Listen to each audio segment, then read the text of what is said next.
Shalom, family. It's your man Eli, and as usual, thank you for joining me in the Unsectarian Wisdom, because I am a healthy, wise, strong, protected, celestial being that is loved by the Most High Creator. Family, we doing commentary on the knowledge book. Family, all this is a review of the last time I read, from the last pages I read from it. I know it's been a minute. I've been procrastinating stuff, been going on, family. Enough about that, I ain't trying to go in on it. But, I've noticed too, it's good sometimes when you read something and come back to it later. It gives your mind time to rest on it. So, we're going to come back and have faith that the Creator is going to lead us to some new things. Even on rereading, and doing the commentary, have faith the Creator is going to bring us to some new understanding on this chapter. Just in case we missed anything from me just reading it through last time without doing the commentary. But we doing pages 110 through 119. Alright, so let's go ahead and get started, family. Let's get it started. Let's get it started in here. Yeah. I know. That song got so annoying. Anyway, let me not torture you guys with that song. But anyway, I got it up, the page up here on the side. So remember, fam, I'm not gonna mess with this page because I was in that last reading, although that was back in the day at this point. But we're gonna start right here. So let's go. Notice from the central system, the dimension to which your galaxy I don't like the way that was put. That messed me up. That sentence. Hold on. Maybe I'm just reading. Hold on. The dimension to which your galaxy you are in. Oh, yeah. Never mind. That's just me. You know what? Maybe family, just look. Take care of your mind, man. Take care of your mind. Because when you don't, things like this happen, you be reading sentences. And they just be, you be messing them up. The dimension to which your galaxy you are in belongs is a dimension belonging to the land of loving ones. We are selecting one by one friends who have the necessary attributes for entering here. We do not call you by your names. Names and symbols are phenomena belonging only to your planet. In other words, family, I know that's pretty self-explanatory, but in the spiritual realm and in higher forms of existence, they talk through telepathy, or they talk through vibrations, they talk through light pulses, so how we talk with our mouth is really a lower form of communication. I've said that before, but just reiteration. And also remember your name, and this is actually important too. You got to be careful with your name, your kids. The Most High bless you with children while you're in this lifetime. Bless you to be a mother or father. The names are actually very important because your child's name has a lot of semblance and energy behind it. And it can either set your child up for, for victory, or set them up for failure. I know the right word isn't victory, but I can't think of the other word. Set your child up for set your child up for success or set them up for failure. Like I knew a woman once, and her mother named her, Mary Jane.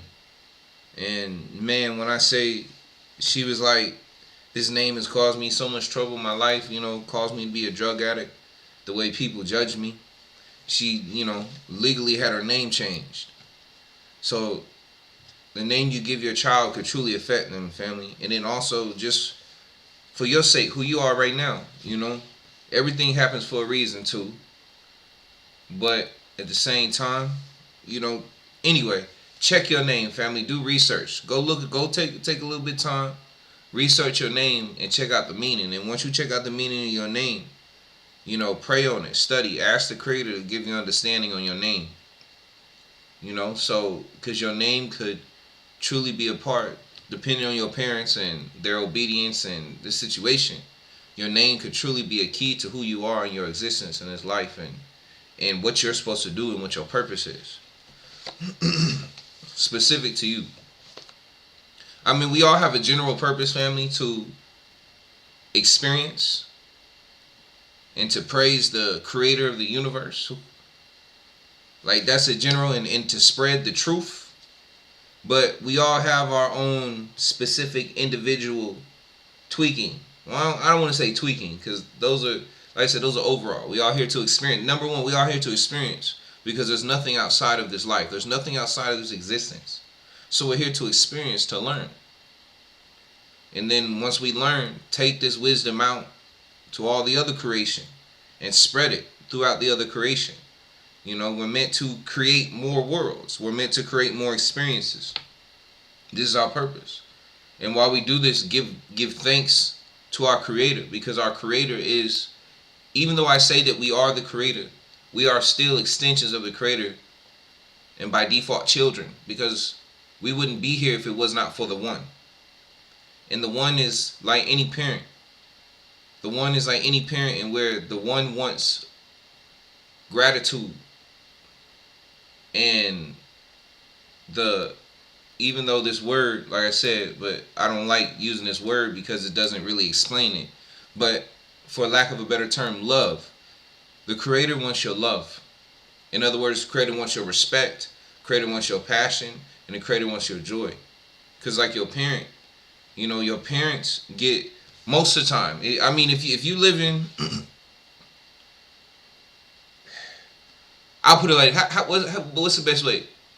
A decent parent. Most decent parents, I would say the majority, desire the respect and passion and joy of their children, because you give them joy. Now, if you're a selfish parent, you just want to party, or whether male or female, that's different. That you just being selfish.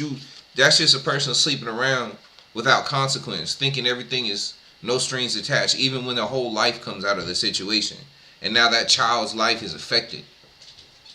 But a decent parent, one who's actually taking care of their business, they actually want that love from their children. And yes, part of it is selfish. Yes, every action, honestly, look, there is selfishness in everything. Even in kindness, because we all want something in return. Even though they say you shouldn't do something in return, let's be honest. We all hope we getting something back in return.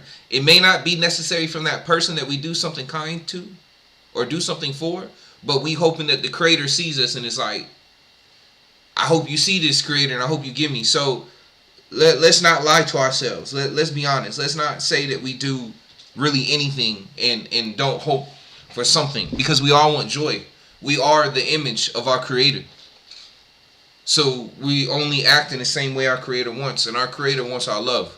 And I wouldn't say that it's, I'll put it like, I wouldn't say it's a negative selfishness.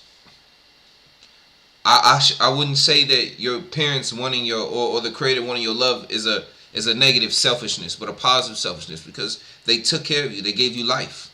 The creator especially gave you life. The creator made it possible for all of this, for every experience, for every joy, for everything. So who are we to not give that respect and passion and joy back to our creator, our true father, our true mother?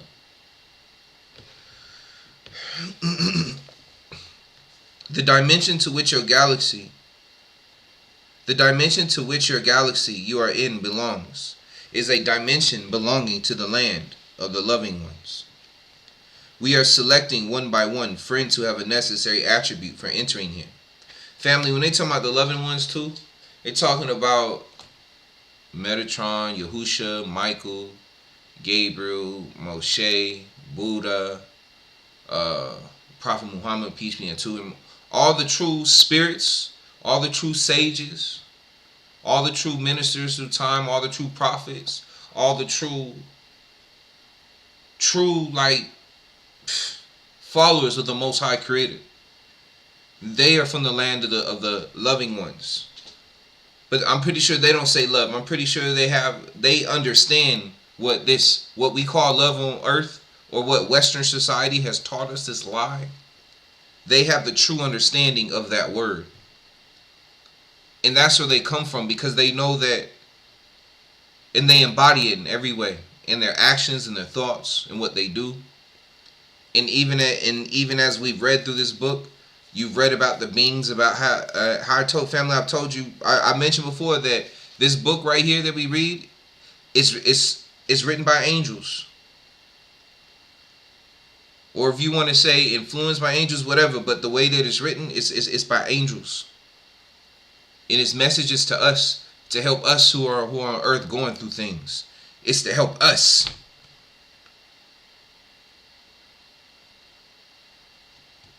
Let's get back to the reading.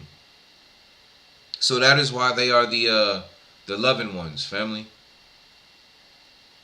Because they do it. They do it more so out of compassion and without getting anything back than we do, or a desire of wanting anything back more than us. Which is why they are where they are. So I'm not going to question them. I'm not going to say.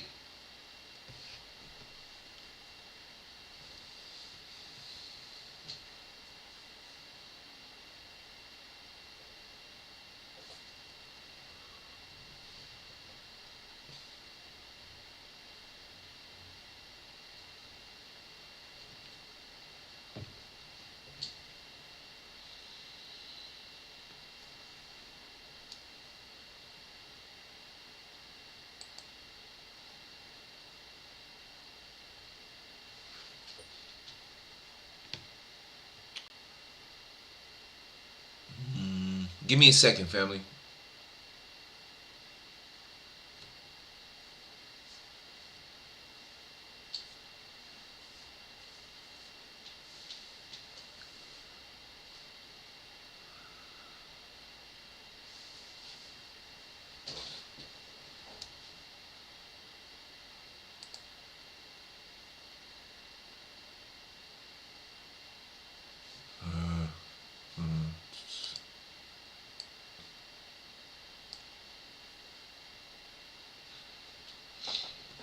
Give me 2 seconds. Give me 2 seconds. Give me 2 seconds.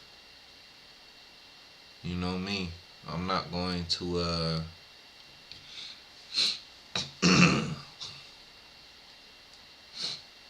I had a thought in my mind. I was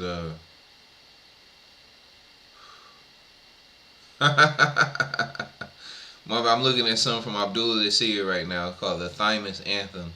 The Thymus Thump. Okay, I'm gonna have to check that out. That's funny. The Thymus Thump. Alright, I like that. I like that.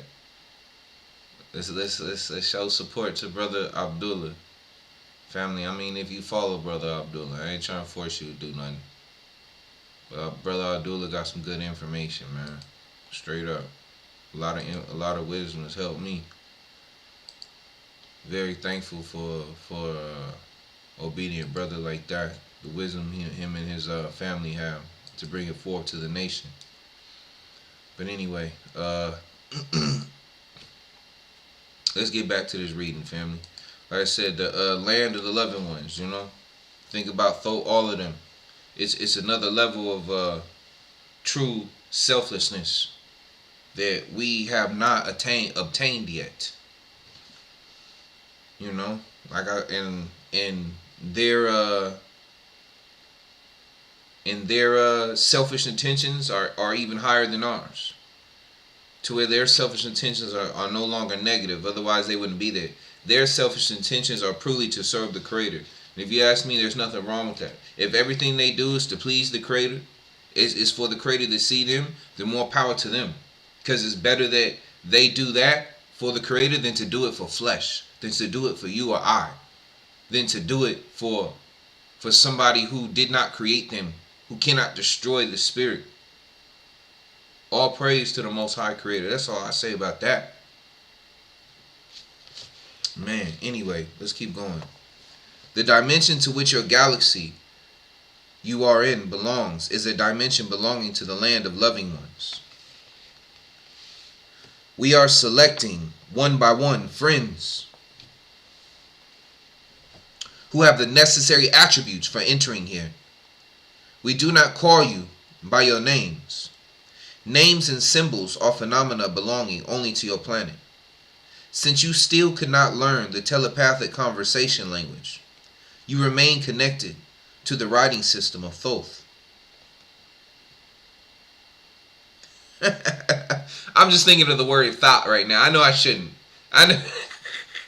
And I'm thinking, man, the enemy, I wonder if that has something to do with the enemy always trying to change the name of stuff, or if it's the universe kind of finding a way to sneak its way into our subconscious by, even though, instead of thought, you just add the H and it's Thoth.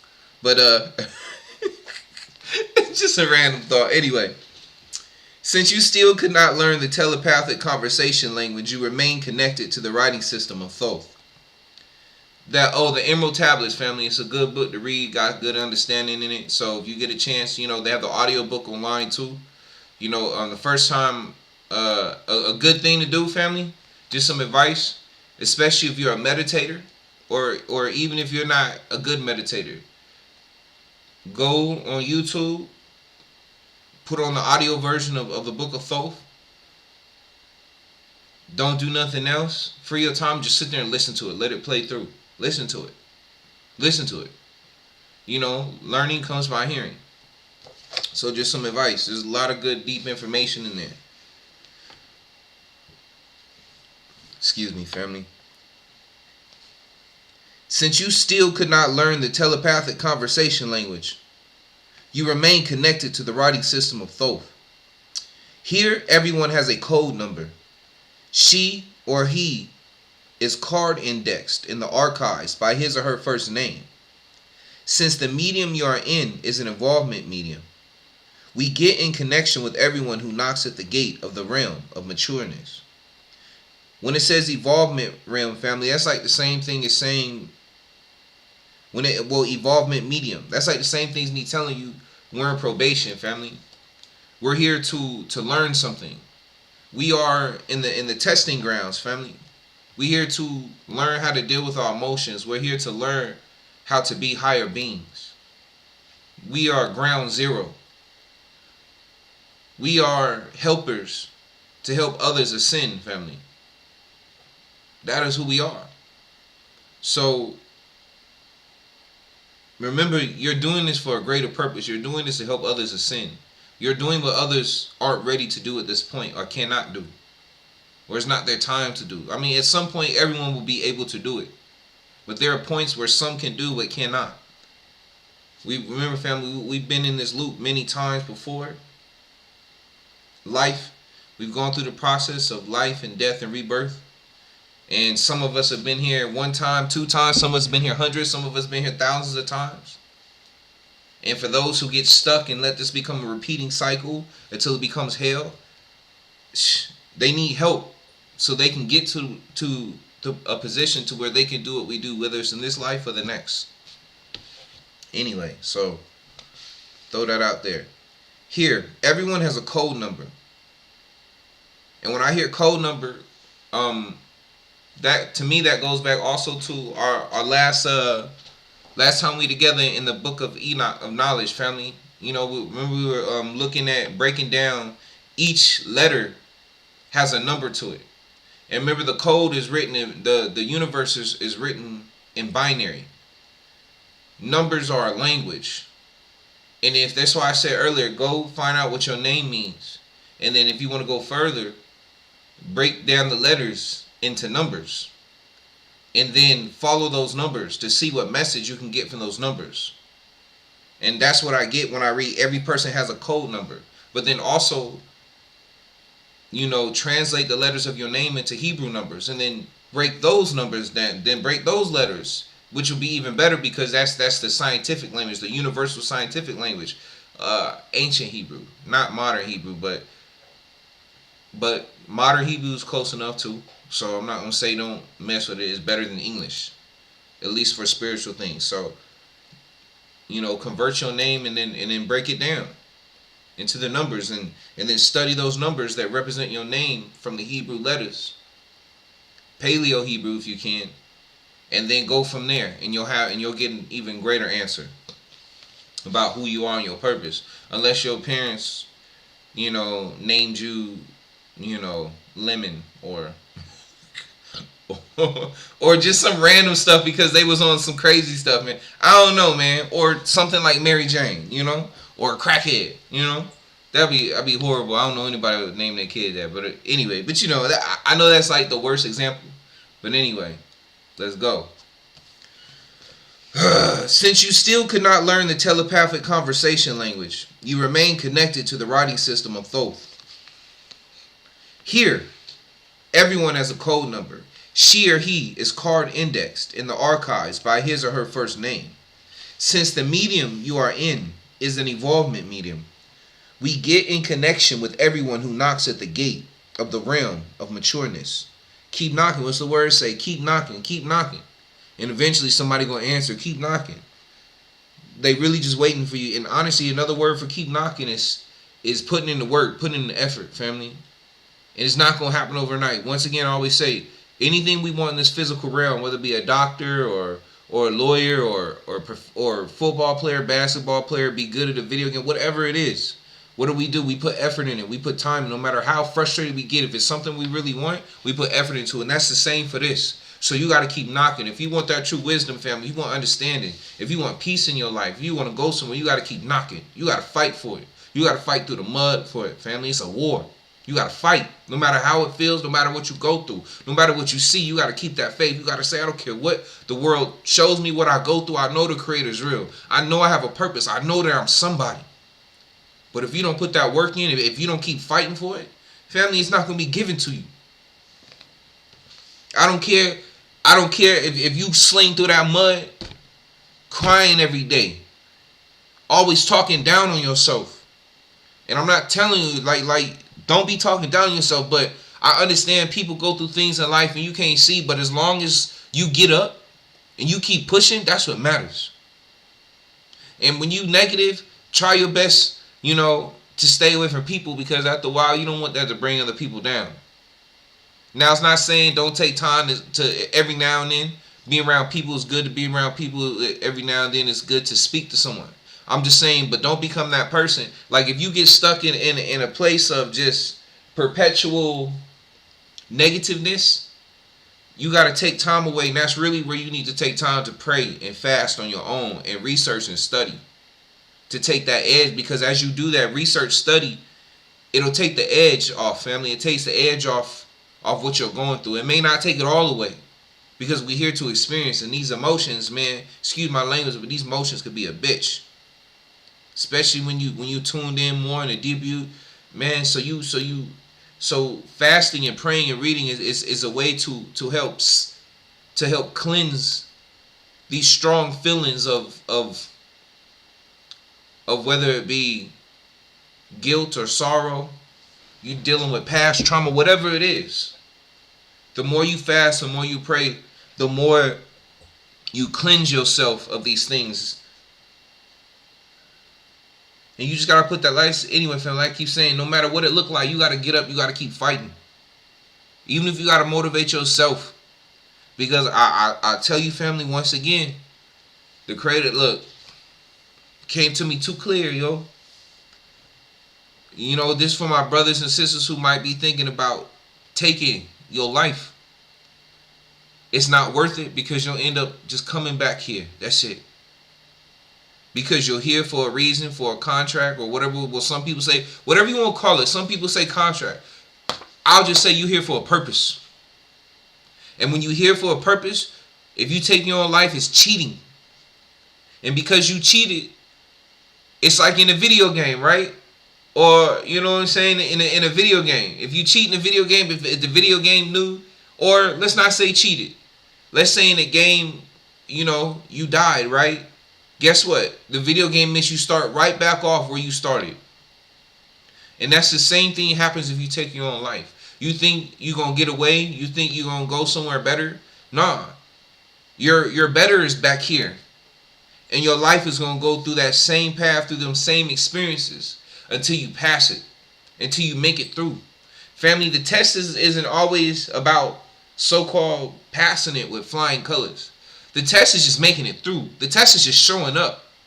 The test is just having faith that there's a reason to you going through whatever trauma, whatever issue you're going through, and that there's going to be a lesson at the end. And hopefully, if you make it through that test with faith and belief in the Creator in your heart, you'll eventually find out You'll eventually find out that whatever it is you went through just made you stronger, and then you'll thank the Creator.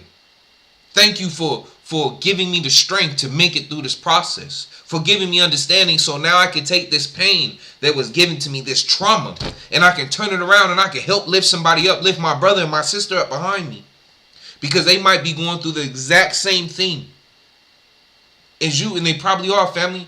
Because shoot, as they say, look, ain't nothing new under the sun. We all like to think we special, but ain't nothing new. We all got the same wants and desires, yo. Currency, sex, power, family. A lot of times it all come down to that, family. So we all act and move on that same code. So when you understand that, you know that there are a lot of people going through what you're going through. And you need to turn around and help pull them up. And forgive me, family, I'm not saying that we all selfish. That's not what I'm saying.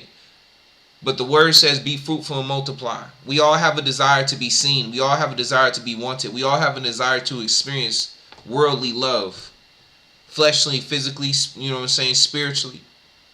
We all have a desire to be wanted. We all have a desire for victory. We all have a desire to feel like we're special.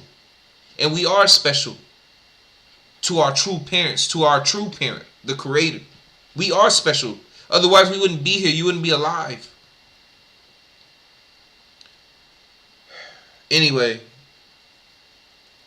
just you gotta stay strong. You gotta stay concurrent, family. Anyway, congruent, whatever. Since you still could not learn the telepathic conversation language, you remain connected to the writing system of Thoth. Here, everyone has a code number. She or he is card indexed in the archives by his or her first name. Since the medium you are in is an evolvement medium, we get in connection with everyone who knocks at the gate of the realm of matureness.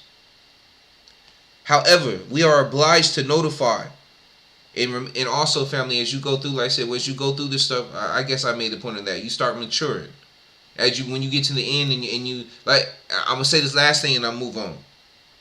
In every situation, family, you have to be able to in every situation you go through in life, you have to be strong enough to be able to take yourself out of that. So even though you might be going through it, you have to be able to take yourself out of it. Like imagine yourself as a spirit leaving your body and then observing your avatar from the outside looking in, so that you can not be biased. And then ask the Creator, okay, what is the lesson from this situation? What is this lesson from these people cussing me out that you want me to learn? What is it that you want me to learn? What is this lesson from this pain and hurt I'm going through that you want me to learn? And when you're able to truly take yourself out of yourself and look at yourself from the outside looking in to get understanding, you learn so much, family. There's a positive in every situation. Eat whatever. I had a situation where when I was a truck driver, I literally crashed my semi into a ditch, family. And I had just started driving. Man, I was thinking like, oh, I'm going to lose my... And I could have just, like, I'm talking about police, record had to come out, everything. Like, traffic jam, all because of something I did. Nobody was hurt or nothing. Like, you know, Creator, all praise to the Most High. Nothing crazy. But it was bad. But instead of me sitting there and allowing it to engulf me in fear and anger and I just sat there, and I remember just thinking to myself, well, you know what, Most High, it happened. It is what it is. Everything happened for a reason. Even something like that, you might be like, why would the Most High? Sometimes, family, look. Yes, sometimes you're a choice of ignorance, but sometimes there's some stuff, man, where it's like, man, how did this happen? And it's because it's for you to go through something. It's a test for you. And family, if you fail the test, the Creator will put you through it over and over again. But I decided, instead of tripping, I remember the police and everybody kept, that night, they come to, they're like, dude, are you good? Because they saw me there and I was just kind of like chilling. Like, don't be wrong, inside. Well, at first, I was like screaming, like, oh my God, I'm going to lose my job. It's over, this and that. And that's things too that the world has on you. This is why, we want to get back to being self-sufficient. So nobody has those chains of slavery on you. anymore, and you don't have this, you don't let nobody think that you need them. You can't let life make you a slave. You can't let another man or woman make you a slave to them. But only be a slave to the creator. But they was just like, bro, are you good? Because I was just sitting there, man. I was just like, I'm good, man. Most High is good, bro. Could be worse. That's all I was saying. I'm good. That's really what it's about, family. It's really having trust in that moment, no matter what it is, and just being like, you know what?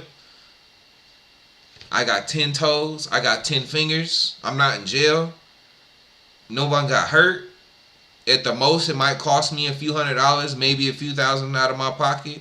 But nonetheless, I'd rather prefer that than me sitting here and maimed or hurt or somebody else hurt. Just a piece of equipment, which I can overcome over time, pay whatever, but honestly, I that situation, I get out of it very easy. Look, not easy like, oh, he get it. No, it's not that. But I mean, like, it could have been a lot worse than what it was. It wasn't like a slap on the wrist or nothing. It wasn't like that. It was just, it was bad, but it wasn't so bad that the situation could not be rectified. It didn't destroy my life or nothing. So that's a blessing. But it's sometimes, fam, really is. It's about being cool and just trusting that this is for a reason. And I did learn. I learned how to keep a cool head in that situation. I learned not to trip. I learned that the Creator got you. As long as you just be cool and trust and have faith, man. I know the people that night, they thought I was crazy. Like, yo, this dude's crazy. He probably gonna trip. I didn't. It was what it was, man. And there was something else that happened, man. Look. Anyway, I don't want to get into it. But I'm gonna get back to the reading. However, we are obliged to notify the code numbers to our missionaries, with whom we will have private contact. However, we are obliged to notify the code numbers to our missionaries, with whom we will have private contact. Some of our friends are curious about and ask us their code numbers. We notify these numbers only to our missionary friends. In this manner, they comprehend that they are missionaries. We do not. I'm pretty sure that goes a lot with what I was just saying, family. Remember, we're here to experience, but we're also meant to teach others. Eventually, we'll all come to that point. Yes, we have our little deviations, our little specialties. I don't want to say little. Forgive me, Creator. We all have our specialities. We all have those things that are special to us in our walk. But nonetheless, in general, after experience, we're all meant to turn around and teach others of our experience to help them grow, to help them make it up to the next level. So, in other words, another word, missionary. And I don't mean missionary for Christianity or Islam or Buddhism, just in the knowledge of the universe, the truth. So, don't get me mixed up in that. We ain't going around here and putting people back in bondage. We do not provide any privileges among our human brothers and sisters. The gate of matureness is different. The gate of mission is different. Everyone's different. Everyone has, like I said, once again, everyone has their specialty. Everyone is like I said, everyone is special to the Most High. And everyone has those deviate. Anyway, y'all get what I'm saying. However, the required responsibility, obligation, and self-sacrifice are very significant for our friends who will be able to enter the mission frequency. To carry out a mission is a responsibility. Like I said, family, no matter how it is, you got to make it through that dirt. You look. This is where you got to leave. This is where in Christianity, or they would talk about, this is where you leave Babylon, family. This is why I said, when I first started really getting to the walk and reading and studying, even though I started in the Bible, I stopped. Before I got there, family, I was in the world doing worldly things. But when I got to that point where I said I was tired and just the way that things were going, when people came, it's like, yo, I was the dude, I put it like this. I was the dude at the club or the party that people like because I would always be turned. I was that dude, like, and now really looking back, it was really just defense. It was just me trying to, I don't know. I call it insecurity at this point, but I was a dude. Look, let's go, shot. Everybody drinking. Let's go, shot. Everybody's like, where he at? Come on, like, you know. I was always up for a party, yo. I was always out there. But in the end of the day, regardless of, and I'm not gonna lie to you, I enjoyed it at the moment. But when I honestly look back at it, to be honest, because all those people who I met during those times and everything, there was nothing came from it. There's no accomplishments. None of those people in my life no more. Most of them people turned on me. Most of the people really they were never my so-called friends in the first place. They was just using me because they was bored or they was sad themselves. You know, because I noticed that when I was the life of the party, when I was the funny guy, when I was, you know, everybody having fun and the hype man, you know, everybody love you, you know, or feel like everybody love you. Everybody around, everybody want fun. Everyone have fun. Everybody want a piece of you. But when you really going through life, when things hit you, ain't now one of them people around. It's more like, oh, okay, bro. All right, deuces. Yeah, I catch you. Yeah, good luck with that. They don't, or they don't return, you know, or even in the moments, man, like, shoot, I was still they don't return the compassion. They don't return nothing. It's like they was there for the moment. That's it. And then they gone. And this is another thing too, family, like, I say, this is what you got to understand about when I say, look, I'm not telling nobody out here to not try to be or desire to be financially successful. Whether it's in the form of paper money or gold, bullion, so whatever. I'm not telling you, have what you want. This is your experience. But don't let it overtake you, and understand that these things aren't necessarily real. And these things, understand their true currency is family, water, and nourishment. And then I'm going to add a fourth one tonight. Wisdom, spiritual wisdom. And when you understand that, family, you know all these things are priceless. And they don't cost paper money or gold. As much as the world like to tell us, oh, you got to have money to... Look, when Adam and Eve first got here, family, they didn't have no paper money. They didn't have no desire or really understanding of gold and silver. They knew what they knew. They came together, they made children. They produced food. That's it. They did what they had to do to get what they needed to nourish themselves. It had nothing to do with money. And this is that trap that we have to protect ourselves now in this life. People telling you that you're not nothing because you don't have this amount of money, or you don't dress this way, or you don't act this way, or you don't conform to society's standards. This is what we have to be careful of, not letting them get our mind, family. And not letting them beat us down, especially those who listen to this, those who are starseeds. You got to be careful of this. This is why a lot of us, family, get to this point to where we might desire to take our own lives. Oh, and I forgot, and I digress. I forgot to tell you, look, and I probably mentioned before, I wasn't gonna take my life this day. It wasn't that. It was nothing like that. It was just I was having a really hard time, family. And this is like a minute ago. Like good ways back. And I just remember this particular day, like just the sorrow and pain in me. And I was like, I'm tired. I'm ready to go. Like I'm done. Like, why am I here? And sometimes, family, that's why I say, like, when you get this knowledge, it's like it's a double-edged sword. And actually the knowledge explains it to us. As we've gone through, it's explaining that sometimes, depending on your mental state and where you are in life, this it can become depression, comes turbulence, because sometimes with this wisdom, family, like it's almost like a high. When you get it, it's a high because, oh, I'm learning something new. You feel special. You feel like you feel like you have a purpose to be in life. But then after it has time to settle, after that high of that knowledge you get starts to go away, you know what comes back? Reality, where you are, right? I don't want to say reality because anyway, but this avatar, what comes back to you is the life you're living now in the avatar and your position.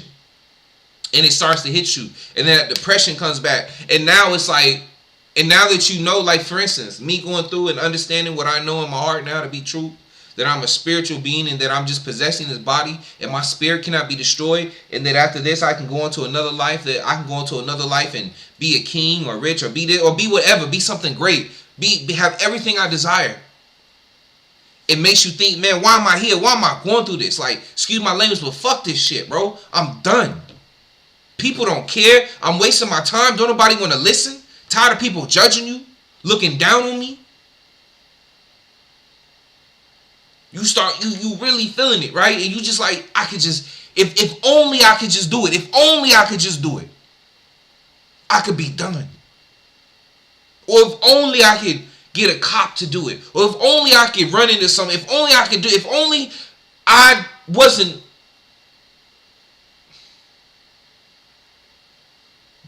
weak or too scared or afraid of the pain or what if I don't do it right and I end up, maimed.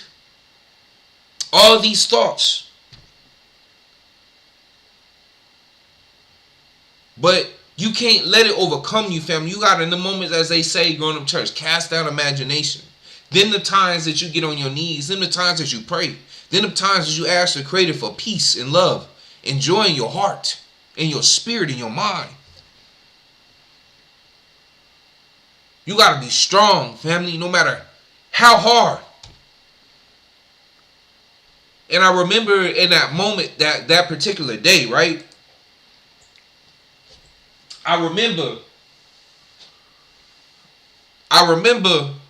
the Spirit telling me, my higher self, the Most High Creator, what do you want to call it? I remember it telling me, don't do it, man. Don't do it. It was so clear. It was like, you're going to come back. You're going to come back. And I remember this feeling of being in prison within my body like I had no way out. I remember there's no escape. And I remember it was scary. And I remember, I'm not saying scary, but I remember it was almost like hopelessness. It was like, I don't want to be here no more. I'm tired.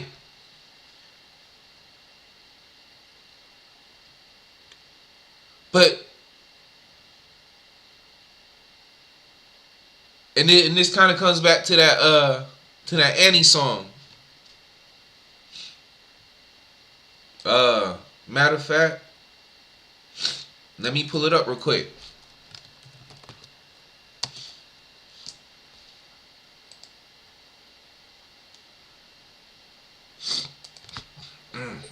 Excuse me, family. I need to go blow my nose. Sinuses, family. Just yeah. Anyway. But come back to this, family. Annie, the sun will come out tomorrow. Bet your bottom dollar that tomorrow there'll be sun. Just thinking about tomorrow clears away the cobwebs and the sorrow till there's none. When I'm stuck with a day that's gray and lonely, I just stick out my chin and grin and say, oh, the sun will come out tomorrow. So you gotta hang on till tomorrow. Come what may, tomorrow. I love you tomorrow. You're always a day away. You're always a day away, family. Remember that. Remember these lyrics. If you just hold on through that pain, through that moment, it's a test. It's all a test, family. Because remember, I tell you, one of our gifts, what makes us a God is these emotions and the strength of these emotions. These emotions help us create. These emotions help us minister to other species, to other creatures, to our brothers and sisters in this life and the next. And we have to make it through these times. So the Creator, with much power comes great responsibility. We have to be able to be trusted with these emotions, that we aren't going to let these emotions destroy us. And we have to make it through no matter how hard it is. And at that moment, like I said, that it was so clear. Spirit told me, you can't go, brother. You can't do it. Because if you do, you're going to come back. And you have to do it over again. Do not leave. There is no escape. If you cut yourself short and cheat now, you're just going to have to come right back to this moment. You're going to end up right back in this moment. Whether you end up in this moment, in the same body looking how you look now, or as a so-called white man, or a so-called Hispanic woman, or a so-called Asian woman, a so-called Persian man, a so-called African man, a so-called black man, whatever. Whether you come back as female, male, whatever, you're going to be right back in this situation again until you deal with these emotions to experience. Because only you can do what you are meant to do. Yes, the Most High, the Creator, can use someone else. But like I told you, the Creator loves us all because we are all the children of the Creator. And the Creator has a specific tailored mission for each of us. Although, yes, we have that same purpose, which is to experience. But like I said, we all have an individual speciality and mission tailored to us. That there are certain people, brothers and sisters behind us, that will not be delivered unless we become who we are supposed to come. And I want to say another thing, family. This is something else that I keep hearing and I'm tired of people saying. Yes, have confidence. You know what? No. Excuse my language, but fuck this confidence shit. Fuck it. It's a fucking lie. And that's not saying don't have confidence and don't believe. Look, it's not saying don't believe in yourself, family. But what I'm saying is have a balance. Anything can become, as they say, what's the word? An idol. You can worship this so-called confidence and be walking around with false confidence. Look, you can walk confidently in a fight thinking you're going to win and get your ass beat. Promise you that. I don't care how confident you are. You can go up and try to fight the #1 heavyweight champion of the world right now and think that, just because I'm confident enough and believe in myself, I could beat it, still get your ass whooped. Excuse my language. So, look, family, sometimes it's okay to be scared at times. It's okay to doubt. That's a part of life. But the only difference is that no matter how you feel, whether you're confident or not, you trust in the Creator to get you through it. You say there's something higher than me out here. I know the Creator got me. And even then, it's not saying be ignorant because, but then that's why, look, that's not to say, that's where that vanity too. Remember in the Bible, when the Israelites first made it to the promised land, right? And this is after Joshua and them came out and told them about the giants. And at first they were scared and all that. And they didn't want to go in and fight. So the Creator was like, all right, then you don't want to trust in me? Because you want to be all, okay, forget it then. But after a while, they were like, oh, no, we don't go in anyway. But then Joshua told him, look, no, don't do it now. It's too late. Look, just hold on. Don't go now because the Creator was with you before. And they remember they went in and got their butts whooped. Look, and that's not so you gotta this is why you do the meditation. This is why you pray the fast. So you can hear the Creator, because there's a time and season for everything. This might not be, look, there was a season, there was a reason why they were supposed to go in that time. Maybe the giants were sick at that time. Maybe it was a festival of them worshiping where they would have been caught off guard. But now, because you didn't trust in that moment, because you were so full of whatever in you at that moment that you weren't able to hear the Spirit speak to you and tell you to go at that right moment, that you missed the chance. So now you got to wait 40 years until the right moment comes again for you to enter the land and fight the giants. So, family, I know, and that might, what I just said sounds, look, this one thing I learned about the Bible too, or about since I studied. Family, you can always sit here and find contradictions, or sit here and say, well, why did the Creator do this, or this and that. But I promise you too, as much as you can find contradictions, if you've studied enough and you really have true faith, if you really sit there long enough, you'll find the Spirit will give you an answer. You can sit here and complain, oh, God shouldn't have done this and do that. I've done it many times. Or I'm like, you know what, God, and thought I'm right. This don't make no sense and that. But when I was done talking and going through what I was going through and really just sat there and just, like I said, practice on take myself and looking at what's a lesson, something always came to me. Or even, or matter of fact, when you study so much and go through so much, after a while, you don't even have to sit there and take so long. Matter of fact, why you sitting there complaining, talking mess to the Creator and being like, why you gonna go through this and that? The answer in your mind will come right there in a moment. Whereas be like, oh, is it you can sit there and be like, oh, I got you, Most High Creator. You doing it, and just as soon as you about to be like, in your mind, you hear the answer. He's like, the Creator will bring back a word to you, something from the scriptures you word, or an experience, or put them both together and explain to you, or give you that silver lining in the situation. And just when you're about to accuse, you just like, Man, you know what? Alright, okay, I'm gonna chill out. That's usually what happened to me. When I get in moments where I'm just like really feeling down, if I just give it a moment and pray and go through, family, usually I'll sit there like the song. And I'll be like, you know what? Pops, moms, creator, most high creator. I was tripping. Forgive me. Forgive me for what I said. Forgive me for doubting you. Forgive me for acting like them fools in the promised land. You know, in the wilderness before they went. Forgive me. It's my bad. It's my bad, yo. For real. Like, it's like it's a revolving roller coaster, family. But you got to fight through it. You got to fight through it, and eventually you'll make it through it, family. You got to push. And no, and I'd be lying if I told you easy, because it's not. Because like I said, those times, boy, when that day I was ready to go. But it was so clear to me, family, we can't take on lives, man. You can't do it. You can't. All you doing is cheating yourself and putting yourself to the back of the line. You'll have to go through it again. I'm telling you. If you don't take my word, keep studying. And eventually the truth will be revealed to you. Ain't no getting out of this, family. Ain't no getting out of this probation. You're going to do your time. We all going to do our time. And I don't want to do it over and over again. I want to go somewhere else. I don't want to get stuck here. This is hell for me now. I'm done. And if you feel the same way, be strong and make it through, family. One day the Creator going to call you home.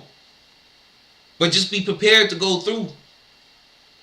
You know what I'm saying? Like I said, family, too, at the end of the world, look, stuff is changing. But the end of the world don't mean the end of the earth. It don't mean the end of you. It means the end of a system. So a lot of us, family, and I've said this before, remember, the funny thing is, everybody, remember, this is why the word says, those who love their life will lose it. And those who hate their life will receive eternal life. And that may come in the form of us wanting to be gone now. But because because we want to leave so bad, we're going to be here way longer than a lot of these celebrities you see.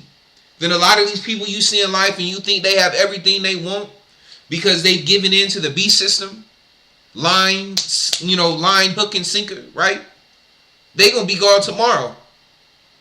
They going to be gone next week, next month, few years.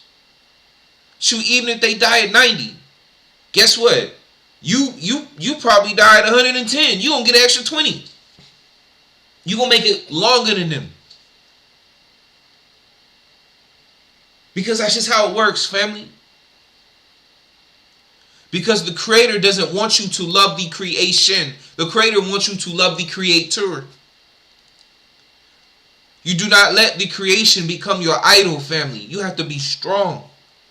It don't mean enjoy the moments. It don't mean enjoy what the Creator gives to you, but you can't get attached to these things. Remember the Eternals, right, family? Remember the Eternals. Remember what, I forget his name, but in the Eternals, the God, right? The big robot God, right? What did he tell, what was he telling the Eternals? He said, don't get attached to Earth. Don't get attached to the humans. Because they're just avatars. It's not real. You are real. The spiritual being in you is real. You cannot get attached to this illusion, to this matrix. Because it's here today and gone tomorrow. It is not meant to last forever. If it was meant to last forever, we would be back to where we came from, which is source. That's why the source has this, because there's nothing outside of source. Family, do you understand that nothing is real? This is a matrix. And if the Creator did not give us this matrix, we wouldn't have anything. We would just be the Creator and we'd be alone, just sitting there in nothingness for eternity. Just me, myself, and I, in thought, in consciousness, and spirit, just sitting there. And if you follow me through my other readings, and especially the Cobran, what's it say? It says the greatest sin is things that are left undone. The sin isn't in your mistakes. And once again, I don't mean go out here and go crazy, go hurt. That's not what I'm saying. But the sin is not learning from your mistakes. And not only not learning from your mistakes, by not moving forward after you learn to complete the mission. By not coming to an understanding of who you are. By not taking up your cross. By not becoming a Hebrew or getting that understanding. Coming to a point of life to where somebody's not just telling you that you're a spiritual being, But in reality, you still, like, I could tell you're a spiritual being all day, and you can sit here and say you believe me, but you still walking in the flesh. You can't even really, like, you really gotta feel it. You gotta feel and know that you was like, I feel it. I know. I've had special like experiences for myself where I knew that I was a spiritual being. Like, you gotta know in your heart. You can't just hear me say it to you, family. You gotta understand. You gotta come to an understanding yourself. This is why you do the fasting, the praying. This is why you work through things. This is why you have to read yourself. You gotta get on your knees. And you ain't got to tell nobody on your knees. You got to do it. If I'm not telling you to go to no church in front of everybody and get on your knees when they say altar. No, you can do it in your house. Get that word. Get that book. Believe it. The creator's in you right here, right now with you, around me. Every breath you take is a creator. But you got to sit there and open your mouth and speak to the creator. You got to take time to give. You got to give time. When you say, look, I'll put it like this. Once again, you sit here and say you love somebody, right? Do you want somebody, a man or a woman? Do you want, for my sisters, do you want a man to just be with you for your body because he just loves the sex that your avatar gives him? So as soon as you cut the sex off or something, he gone. He just wanted to get it in. Or if he had kids with you, you know, as soon as you lose your figure, or you know what I'm saying, he gone. Like, look, them kids ain't mine. I just want to get it in. Or a man, you want a woman just to be with you because of money, or because you the funny dude or the party, or because she always wants you to sit there and fucking entertain you like you a fucking clown, excuse my language. You want a woman like that who just want your money and want you to entertain her but don't offer shit to you? Nobody wants that. But what real love is for both sides, male and female, that or lack of a better word, is you giving it. Love isn't something that it's like, or lack of a better term, but when in a relationship or life, it's giving, as they say, without, yes, we want something back, but it's better to want something, to not want something from the individual, but to want something from the Most High first and foremost.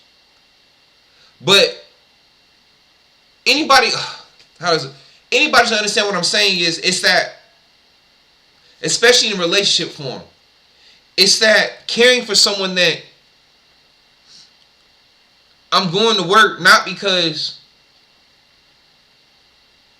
I want your sex, or because I'm doing it because since I've gotten to know you, since I've had time to know you as a person, since we become one, I'm doing it because I want, what makes me happy is to see you happy. It's to see you grow. It's to see you smile and flourish. And then vice versa. It's a two-way street. But neither of you are asking for it. And this is in not even just an intimate relationship, just in life in general. Like, I've heard this, sometimes people should get in a competition of outdoing each other with kindness. Instead of trying to outdo each other to look popular, you should be trying to outdo each other with kindness. Oh, I'm sorry, my brother. I'm sorry, matter of fact, let me help you. And it's not saying go overboard and let people take advantage. And that goes to my thing where I say, yes, the Bible says forgive 70 times 70. But if the same person keeps hurting you to the point to where they've hurt you 70 times, man, bro, look, if you hurt me about third, fourth time, look, honestly, at this point, I don't even let get that point. I might give you 2 chances. But about third or fourth, at that point, that's like, yo, shame on me. Because, like, some people just not ready. But if someone shows you they not ready to respect you and respect who you are, if they not ready to grow with you, look, you got to cut people off and let people come in who aren't going to hurt you constantly. It's not to say, like I said, I don't mean come a stickler, because people make mistakes. You make mistakes. But it's those people who continue to make mistakes and always come back asking for forgiveness. And it's like, bro, how many times I got to forgive you, man? Like, at this point, now I feel like you're trying to play me like a fool. Like, you think I'm stupid. Like, family, nah. Like I said, I might give you 2. But it's rare of a third. Look, it's rare. But usually by the set, look, I'm done. I done learned. I don't need to give you 70 chances. Because I'm the type of person, like I said, most of the time, I mind my own business. I'm not going to do nothing to you. So if I'm sitting here and able to not hurt you and not take nothing from you and respect you, why can't you do the same? Why is it so hard for you? And I understand, because some people, look, it's the life they live, yo. Until they exercise them demons out of them, or exercise them habits, some negative habits out of them, until they make the choice to really change. Like I said, family, this walk starts to get lonely. That's why they call it a narrow path for a reason. Like, you eventually, like I said, you end up on it alone because That's where the Creator speaks you the most, is when you're alone, when you don't have nobody in your ear constantly. I'm matter of fact, I'll say this too, family. Telephones are a blessing and a curse. They're a blessing because you can reach your family members, you can reach those you care about, you get help. But they're a curse because now we live in the world. See, back in the day, like when you got time, when you read about like Jacob in the wilderness and Abraham and stuff, they had so much time alone without all the TV and people always in their ear that they were able more to meditate. They were able to hear the Spirit within them. But now we live in a world, fam, you constantly got somebody in your ear swaying you left and right. How's the word say? You know, you become mature when every word that someone tells you doesn't cause you to be moved and cause you to change your belief.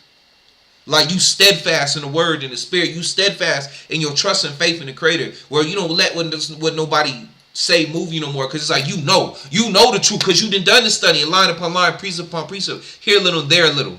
You know yourself, so it don't matter what nobody say. It's like the word to say, I don't know what God you serve, but in my house, in my temple, in this, I serve the Most High Creator. I know who I serve. I hear what you saying. Some of it sound good, but I chewed up the meat, took what's from me, spit out the bone. But the rest of that, bruh, sis, I ain't trying to hear it. Because I know who I serve. I know what I've been through. I've been through enough experience. And matter of fact, let me get back to that confidence thing, yo. It's not confidence, family. It's experience and trust in the Creator. It's not confidence. Because I'm pretty sure I can ask a lot of parents who have children who going through life that there are times where things go wrong in your life. And you got people depending on you. And even though you might not say it out loud, but you scared to death because you sit there, man, I don't know how I'm going to pay these bills. I don't know how I'm going to make through this. But you do. And you know, you might look like you confident, but inside in your mind and your spirit will really count. I don't care how you look on the outside. You're not confident. You lying. If you tell somebody you're not confident, you're lying. You're lying. You're not confident. Only through, whether you realize it or not, it's only through the grace of the Most High that you made it through that situation. It's not confidence, family, but it's experience. Because as you go through more experience, you learn. You learn to deal with situations. You know how with most things, right? If you do something enough, eventually you become numb to it. And that's even with suffering, family. When you suffer enough, eventually you just like, you know what, man? That's like, okay, that's almost like, that's the difference between someone being born poor and someone being born rich. Imagine someone born rich, right? Always had a silver spoon in their mouth, right? And then one day the world takes all their money, takes everything away from them. And then what they trying to do? What? Jump out of a window, right? But take someone who grew up in poverty. Someone who been like literally at the lowest, right? And then they lose everything. Most of the time they're not going to take their life. They gonna be like, you know what, man? I've been poor, bro. I grew up poor. It is what it is. I know how to save money. I know how to eat off a little bit. I've been there before, been there, done that. So they not as likely to jump out a window because it's like, I've been there, done that. That's not confidence, family. That's experience. Or even take it to a more fleshy level. People say, oh, how come this guy didn't like me? Oh, you just weren't confident enough. Excuse my language, but fuck that bullshit. As a human, we all know, if you really think about it, on either side, excuse my language, but as a man, I don't give a fuck how confident or funny you are. If a female don't find you attractive, and any man, give me a like, give me a thumbs up, give me a ashe, brother. I know what you're talking about.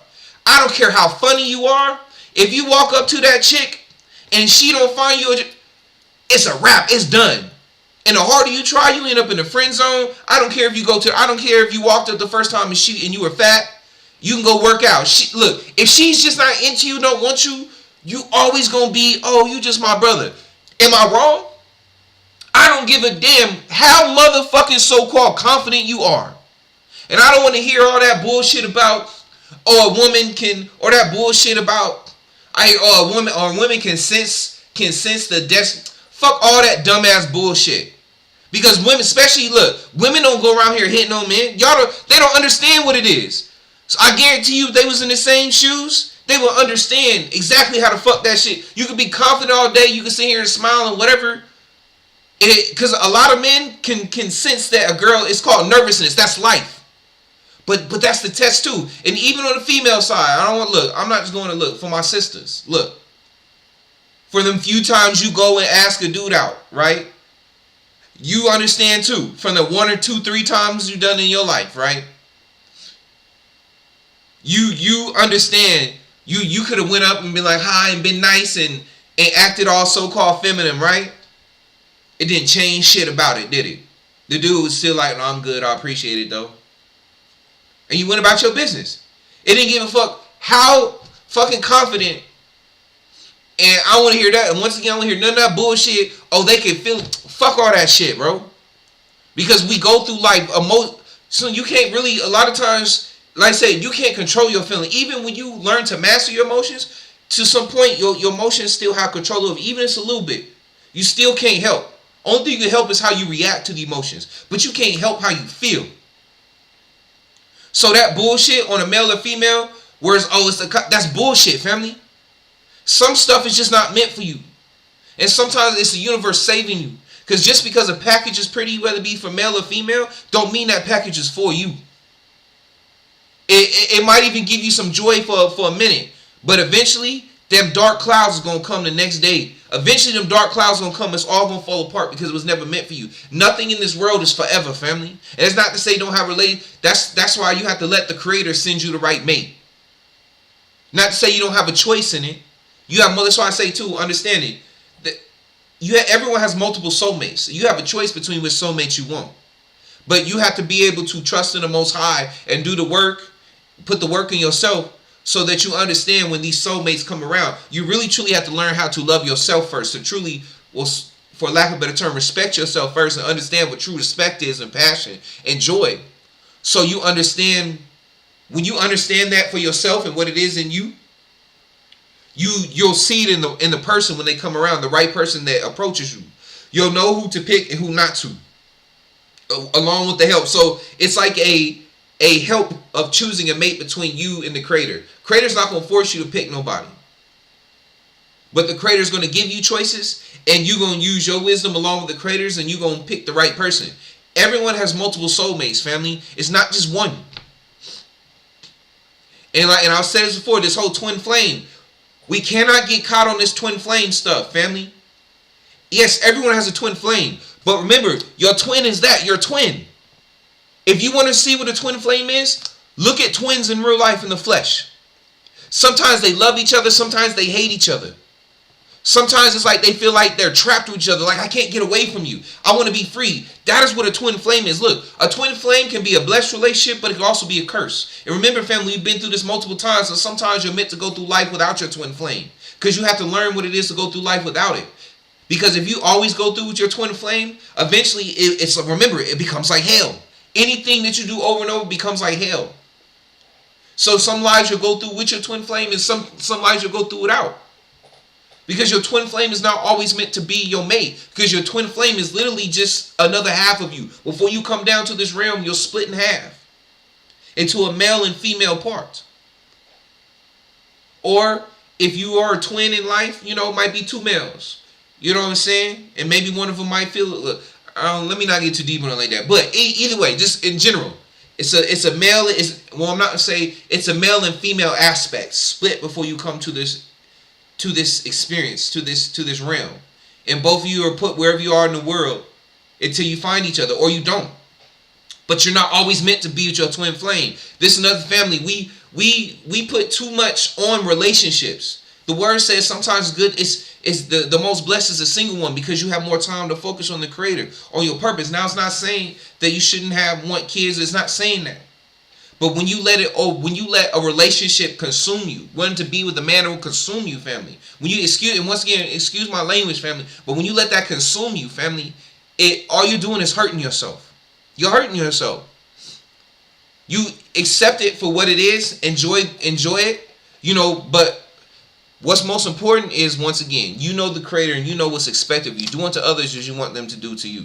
And all you can do is trust the Creator. And like I said, I understand now. Sometimes, look, You gotta open. Look, you just gotta open your heart. You gotta move forward. You can't be afraid to get laid. It's not saying be dumb and just go be with somebody. Yes, you do your checks. You know, yes, you don't just jump in bed with anybody. But eventually, you gonna have to. You gotta take that step and know that yes, they could eventually change on you. They could walk out, but that's just.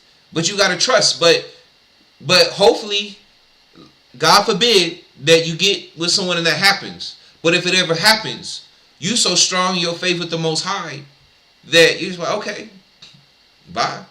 Because you understand that you're just a spiritual being. And this ain't real. It's like, you think you can hurt me? You think, look, I enjoyed you for the time. It was what it was. But if you want to go, then go ahead and go. I'm not going to beg you. Because I didn't try to leave. I'm here regardless of how I feel. I'm here respecting this contract. Respecting who you are. But if you want to break your word, if you want to leave and do this, go ahead, bye, be gone then. I'm not going to force you to stay. I got the Most High. Because first off, it was me and the Most High in the first place. The Most High gave you to me, and the Most High will give me another one. If that's the will of the Most High. It be like that, family. And we got to be real about it. These relationships ain't forever. And anyway, I digress. But like I said, fam, I'm not saying, look, I'm not saying don't believe in yourself. I'm not saying don't give yourself affirmations. I'm not saying don't hype yourself up. But stop this lie of, oh, it didn't work out because you weren't confident enough. Family, there's many, I'm pretty sure if you do your study and research, there are many times where people have been in situations where like, man, I didn't know what I was doing. I was so scared and nervous and it just worked out. It didn't have shit to do, excuse my language, I know I'm cussing, but I'm serious. It had nothing to do with confidence. Nothing. But what it was is, regardless of what the situation looked, they persevered. They said, look, it is what it is. Whatever's going to happen, I'm going to push through it. That's why every day, fam, like I said, every day is a war. Every day you wake up, you got to fight and push through this. No matter how it looks. It ain't about confidence. When people say they're confidence, family, all it is, once again, all that is just experience. That means they've been through something enough to where it doesn't faze them no more. It's not confidence. It's just it is what it is. But don't let them lie to you and say, no, it's experience. That's what it is. It's just experience and numbness to the situation to where it's just like, okay. And then too, once again, also look at the aesthetics. You sit here, like men, stop listening to these 6'6", beautiful ass, excuse my language, motherfuckers coming to you, telling you, or even he ain't gotta be 6 foot, but he could be 5'7", but prettiest motherfucker in the world. Or even ladies, women. Woman just freaking born with just beauty, looking like freaking Rachel coming out the womb. Stop listening to these motherfuckers, excuse my language, telling you, oh, it's all about your confidence and game. Fuck that bullshit. It's all, nigga, you 6, excuse my language, and when I say that, when I say nigga, and I'm not giving up, look, I need to stop saying this word, but when I say that, I'm talking about so-called men of color, so-called white women, so-called white men, so-called Asian men, so-called Hispanic, Latino, Muslim. I don't care what race, and same for the women. All these. If you come up to me, a 6'6", beautiful ass motherfucker talking to me, I need to have get the fuck out of my face. Excuse my language, you don't know what you're talking about. That's easy for you to say. Like, let's be real. This ain't me I'm being honest. Let's be honest, family. This is why we here. Let's be 100%. Get out my face with that confidence. Get out my face with that confidence. BS.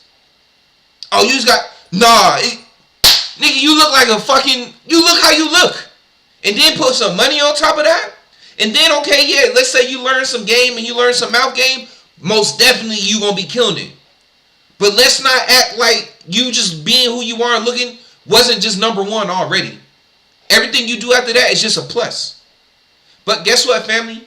If you really want to experience that and you ask the Most High enough, you can come back in your next life and be this 6'6" dude with all the money and do all that. If you want to come here again just to do that. Women, you can have that too. If you want to be that really beautiful supermodel chick and understand that life, keep praying. You can come back in another life and experience. I promise you. But this is why we seek the spirit. This is why we seek wisdom and understanding, because we we'll make it to a point to where we realize this is all a game. It don't really matter. Is it really important? And then honestly, too, when it comes to the past lives, shoot, like I said, I could have been here. We all could have been here hundreds, thousands of times by now. And everything we want to experience, we've experienced it already. And the reason we're not experiencing it this time is because we've already experienced it. We've already learned that.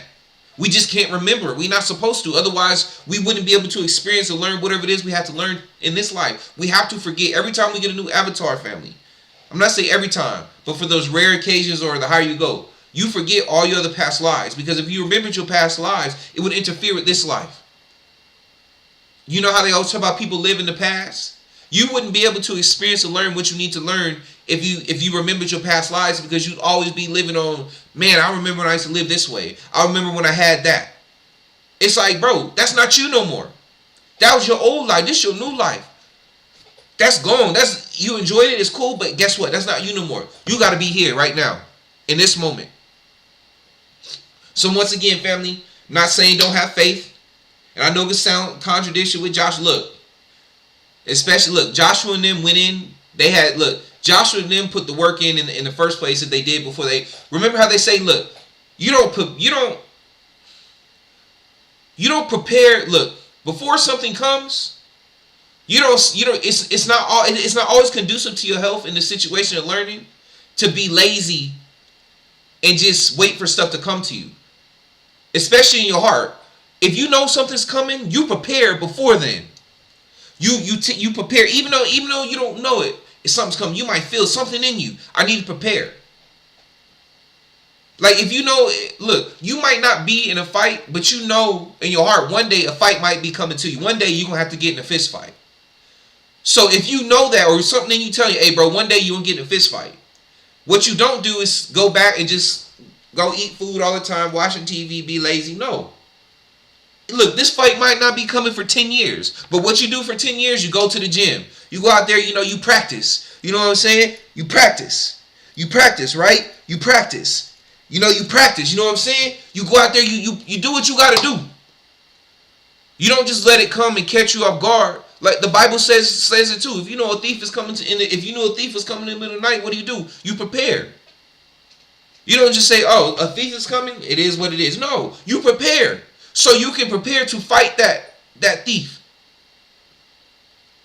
So that's what I mean. So the reason Joshua and Nathan, I think it was Nathan. If I'm wrong, family, correct me. I forget. But if Joshua and his other friend, the reason they were so gung ho to go into the land and fight the giants, even though everybody was scared, is because they had been preparing for that. They had already trusted the Most High before then and worked for the Most High and put the work in, that their faith was built up to where, and it's not to say that, I'm not even going to say that they didn't for a second have a little bit of doubt, but they didn't word it out loud. They didn't cause fear to go on other people. Because regardless of how they felt, what they trusted the most was the Most High. Is that they say, you know what, regardless of what I see, the Most High has shown me to this point that the Most High got me. So I'm going to have faith. And regardless of how I feel or I might be scared, I'm not going to let y'all, I'm going to push through it. But I'm not going to lie and sit here and tell you it's confidence. Nah, it's experience. Because the Most High been saving me. The Most High been delivering me from the enemy's hands before. So I know the Most High could do it again. If it's the Most High's will, if the Most High doesn't, it is what it is. But I know I did what I was supposed to do. Because family, I'm going to tell you right now, when it's your time to go, it don't matter whether you go left or right. If it's your time to go, something's going to be left in you on the left-hand side or the right-hand side to take you out and take you home. It don't matter. So stop this fake confidence.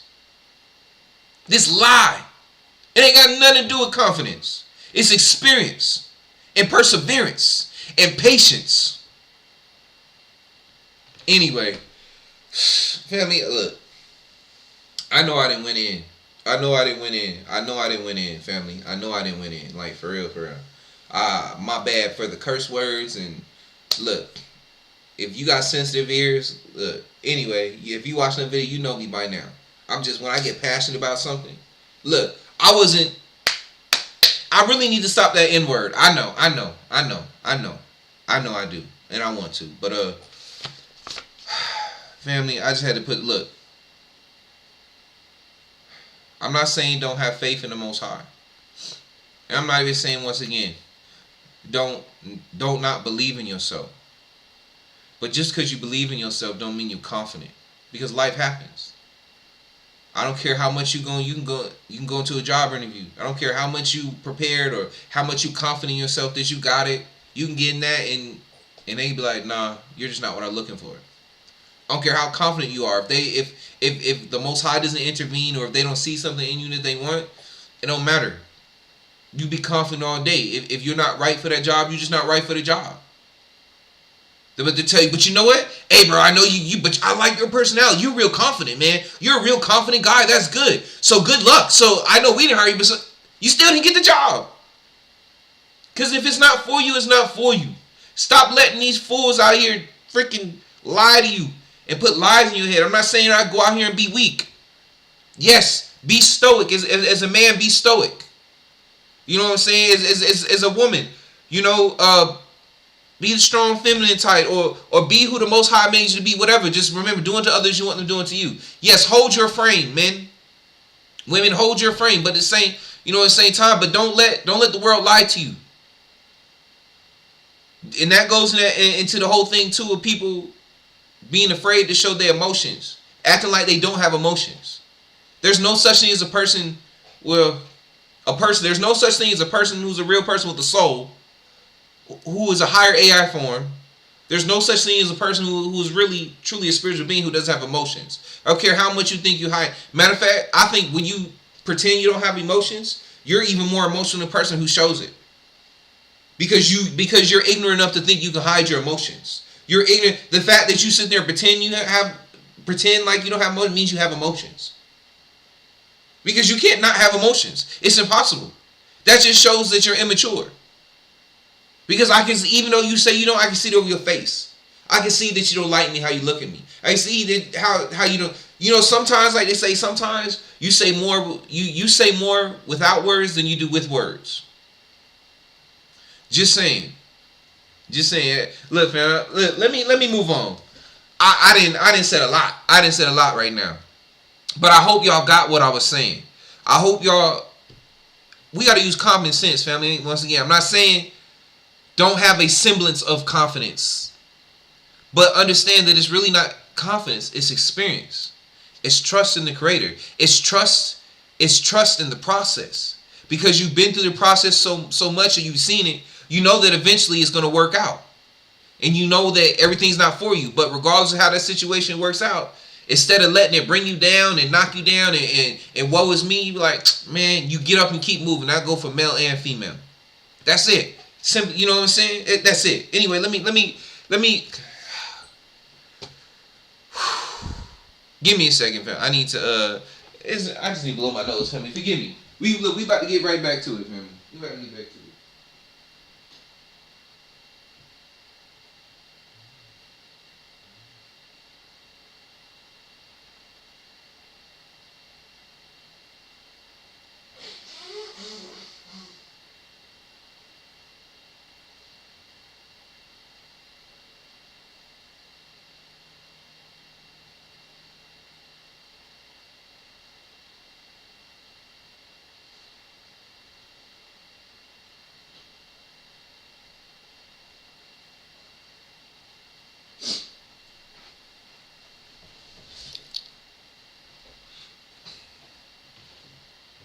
Oh, and another thing. If you don't believe me on this confidence thing, and you saying, well, man, he don't know, I've had confidence, I got a girl. If you sit here saying that to me, and that girl is gone, or vice versa, you a woman, you had a man, and why? Because I was confident in that. Where the fuck they at now? That's where I say that BS game and whatever. Yes, you might catch someone on a good day. You might get, when you live in that life, you might get lucky and catch one every now and then. But eventually, because it wasn't real, they will be gone. Because it wasn't genuine.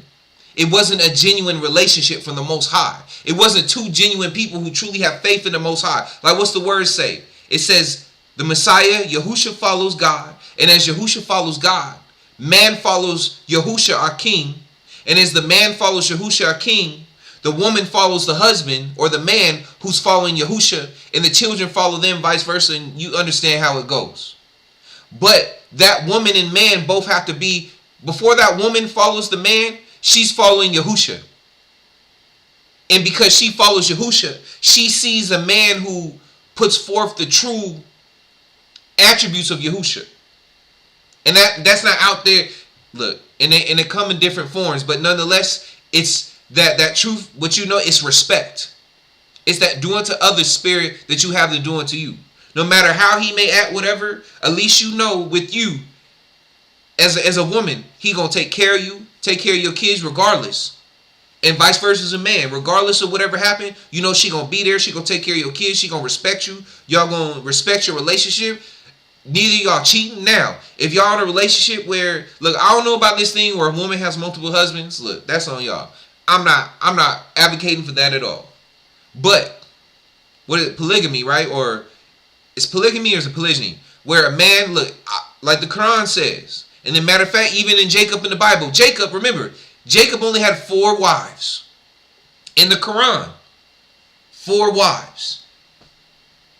Look, I don't believe in this men should go around sleeping with as many women. Look, if you want to sleep, get yourself in order. Pray to the Most High and ask him to send you 4 wives if you want to, or if you just want 2 or 3. Send you women that will be okay with that lifestyle and who will respect each other, and you all can work if you want that. Most people probably just want 2. So, or remember, you can be single, which is the word says is the best. It could be 2 people, which is the second best. When 2, or if you just need more substance, a man at the most with 4 wives, as long as you take care of all 4 and you treat them all the same. Now, like I said, a female with a bunch, look, you can get out of here with that. I'm not, look, it is what it is. I don't believe in that. But like I said, remember too, and this is not for everybody. Just because one man has 4 wives don't mean that everybody down the road need to have 4 wives. Some men will cool with just having 1. I think most men would honestly be cool with just having 1. Because there's responsibility that comes with 4. That's 4 different women that you got to please and keep happy. Look, that's work, man. And any brother, look, and you need finances and time. Look, you gotta be ready for that. So that's what I'm saying. Most men, you gotta be honest with yourself. You can only handle the 1 because you can barely probably handle yourself most of the time. But if you want more, if you pray and work on it, like I said, with perseverance and time, you get what you want.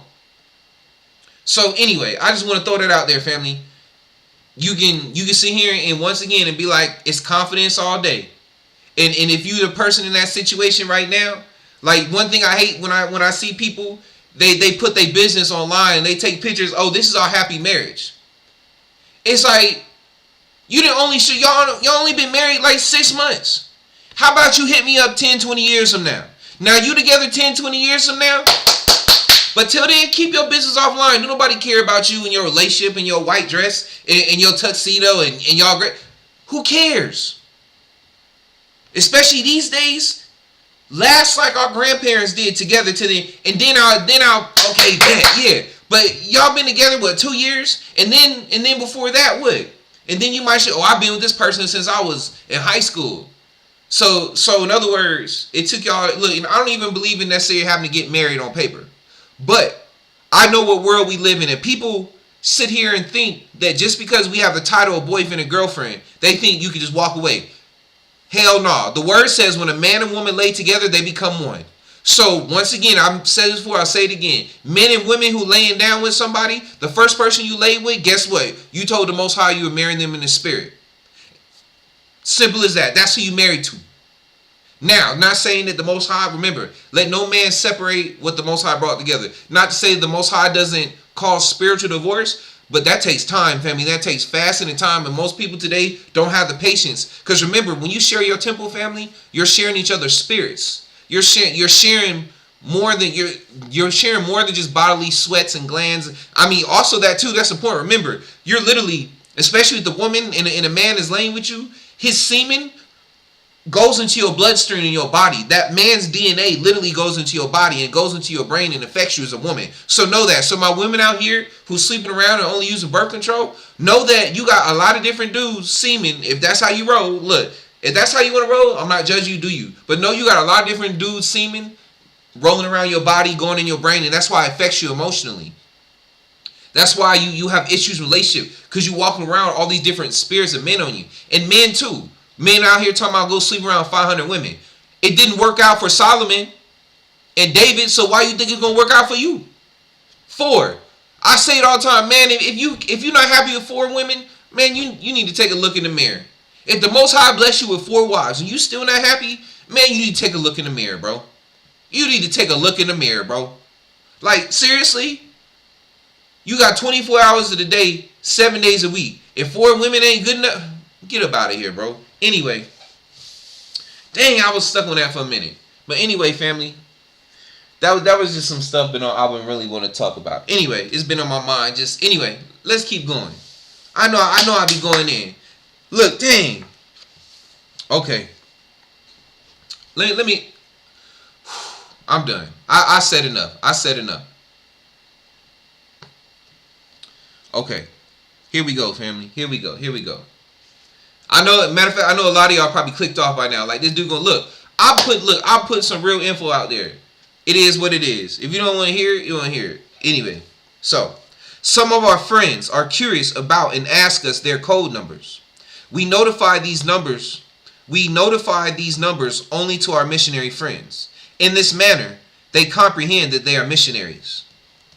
We do not provide any privileges among our human brothers and sisters. The gate of matureness is different. The gate of mission is different. However, the required responsibility, obligation, and self-sacrifice are very significant for our friends who will be able to enter the mission frequency. To carry out a mission is a responsibility. Remember, every day, family, you wake up, it's a war. Every day, you got to make the choice to serve. Every day, no matter what you go through, you got to persevere. You got to trust. It don't matter whether you're scared or not. You just trust and keep moving. We notify only the friends who possess this attribute of their code keys. It is announcement to the public opinion. Our friends, sunny days need suns. Family, look, I know we read this a minute ago, but I remember when I read it through real quick, most of the time, a lot of times I miss stuff and not paying attention. And I'm sitting here talking about Annie, and there you go. We talking about sunny days need suns. There you go. I'm just saying. Look, I don't remember this exact sentence. Man, I'm doing so much reading, studying. Anyway, you don't have to believe me. I'm just saying, but and most likely, even though we let it before, it could have just been in my subconscious, and that's part of my Anyway, let me just keep going. Our friends, sunny days need suns. We address our friends who have gained universal awareness as sons. In other words, family, when it says sunny days need suns, let's take the actual sun out of this, the one you see in the sky. Sometimes, because the sun could be there and it could be burning and it could be beaming down on you, but it can still be a very depressing day depending on the person. And sometimes, family, you are the sun. You're the sun because you come. Remember, I've said this before. Some people won't be delivered or won't be able to move on to different parts of their life until you come into it. You are made specifically to deliver certain people.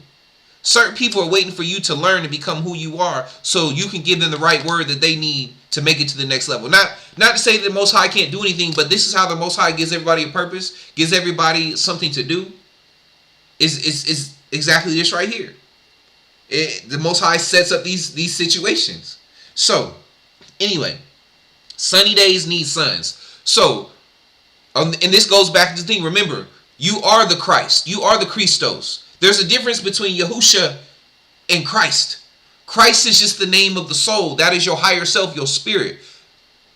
That's you understanding who you are as a spiritual being, the Christ, the Christ. You know what I'm saying? So remember, there's Yahusha, and then there's Yahusha's spirit. And Christ is another word for your soul, for your oversoul. We all have the Christ in us because we all are spiritual beings. We all have a soul in us. And you become the Christ or the Christos when you're able to comprehend and know that you are a spiritual being and not this flesh. And you walk in that truth. So I hope that made sense. So that's what I say. Once again, sunny days need sun. So you are the sun. And it's not to go around and say that you're Yahusha. Because remember, unless you want to go around and be tortured, remember he said, I'm not asking you to do this. Take up your cross. It was for Yahusha to go through that, to prove a point for what he had to. Oh, and once again, for confidence. And not to go off on a tangent. I'm not, just real quick. Because I forgot. Remember in the Bible, before Yahusha was about to go to the cross and be crucified, remember he was in the Garden of Yosemite, right? And remember he was on his knees praying to the Most High, asking, can the Most High take this burden off of him? Or pass the sword over his head so he doesn't have to go through it. And the Most High was like, nah. Because at that moment, Yahusha was scared. He didn't want to go through it. He was like, look, I can only see it. Look, come on, Pops. Do I have to do this? You said this is who you are. Like, come on, please. Like, I don't... So even that moment, Yahusha got on his knees and was like, I'm not sure about this. I don't want to do this. So once again, just because you ain't, just all that confidence stuff is BS. It's experience and trusting the Most High and going through it. Sometimes some of us are just strong enough to go through it with a straight face. That's it. Some of us just tough enough to go through it with a straight face, which is cool. Whatever helps you. But don't go around lying to people. Anyway, our friends. So, and then once again, so I don't care if you're the biggest crybaby in the world. If that's how the Most High made you, or that's what you got to go through to learn, it is what it is. But if you're a crybaby and you still getting it done, there you go. As long as you taking care of business. You may be a crybaby, but you taking care of business. Anyone who judge you, want to put you down, want to be around, and want to judge you because you a crybaby, but you still take care of business, let them go. Bye. That's how it is. Because like I said, they don't truly, for lack of a better word, love you in the first place, because they don't respect you. Because when someone respects you, they take time to understand your persecution, what you're going through. And instead of judging you, they know, look, I understand what they've been through, why they cry so much. It is what it is. But nonetheless, I know they get business done. All right. Our friends. Sunny days need suns. We address our friends who have gained universal awareness as suns. The unification that will occur as a necessity of the medium will bond you closely to each other. That's why we here, fam. That's why we studying right now. Right now, we are a tribe finding each other. We are a tribe of sons. Each one teach one. And then each one turn around and pull another one up. We find in our tribe. We all learning that we all are the Christ. We all have the Christ within us. We are not saying that we are the Yahusha. Remember, your name has meaning. I wasn't named Yahusha or Emmanuel when I was born. And I ain't talking about, and I'm not, or Jesus, I guess. But just because someone has a name, Jesus or Jesus, don't mean whatever. That's not what I'm saying. Y'all know what I'm saying. Let's not go deep in that. But anyway, it's a spiritual thing. You know, you got to really truly know and understand. And remember, the Creator's in your heart, so you can't lie to her. You go around and say all day, oh, I'm a God, I know I'm a spiritual being. But at the end of the day, the Most High knows in your heart, and I bet you in that moment why you saying it. Even though you may not say it, you probably be in your mind saying, man, I know I'm lying like a mother. Like a mother effer right now, right? So, anyway, let's keep it real, family. Put that work in. We bring together all the friends who will... Okay. We bring together all the friends who will be... Wait, did I go to the next page? Oh, yeah, 111. Okay. We bring together all the friends who will be assembled in the central system. We will have private contacts with you in the framework of the assurances attained. Actions will be made by the special commands of the Supreme Assembly. I want to read something real quick, family. We bring together all the friends who will be assembled in the central system. We will have private contacts with you in the framework of the assurances attained. Matter of fact, that goes right back what I was saying, family. When it's talking about, let me read this again. We will have private contacts with you in the framework of the assurances attained. Remember, it's not about confidence, family. It's experience and trust. And trust in the process. And trust in what the Most High. Look, family, anyone who's been on this path, I'm going to say it again. Anyone who really, like you listening to me, but before you listening to me, you was already on the narrow path. You was already doing your study and diving deep. You was already talking to the Creator. You was already doing what you had to do, your work, right? You've had times where I put it like this. I probably haven't said this in a while, but I use this as an example, like for beginners. if you're a beginner and you like, let's say you're a personal atheist for you don't believe, what you do is you test God. You don't go tell nobody. You don't go yell it out to the world, I'm gonna test God. No. You keep it to yourself. You go home. You wait till you're by yourself. Going, you know what I'm saying? And you sit there and by yourself, no matter how crazy you look, you sit there and you have a conversation with God. You say, you know what, God? If you're real, I want you to prove it to me. Now, I know people say reach for the stars and you can never fail. But for this experience or for this experience, be think small, think practical. Because you want something, because I'll put it like this.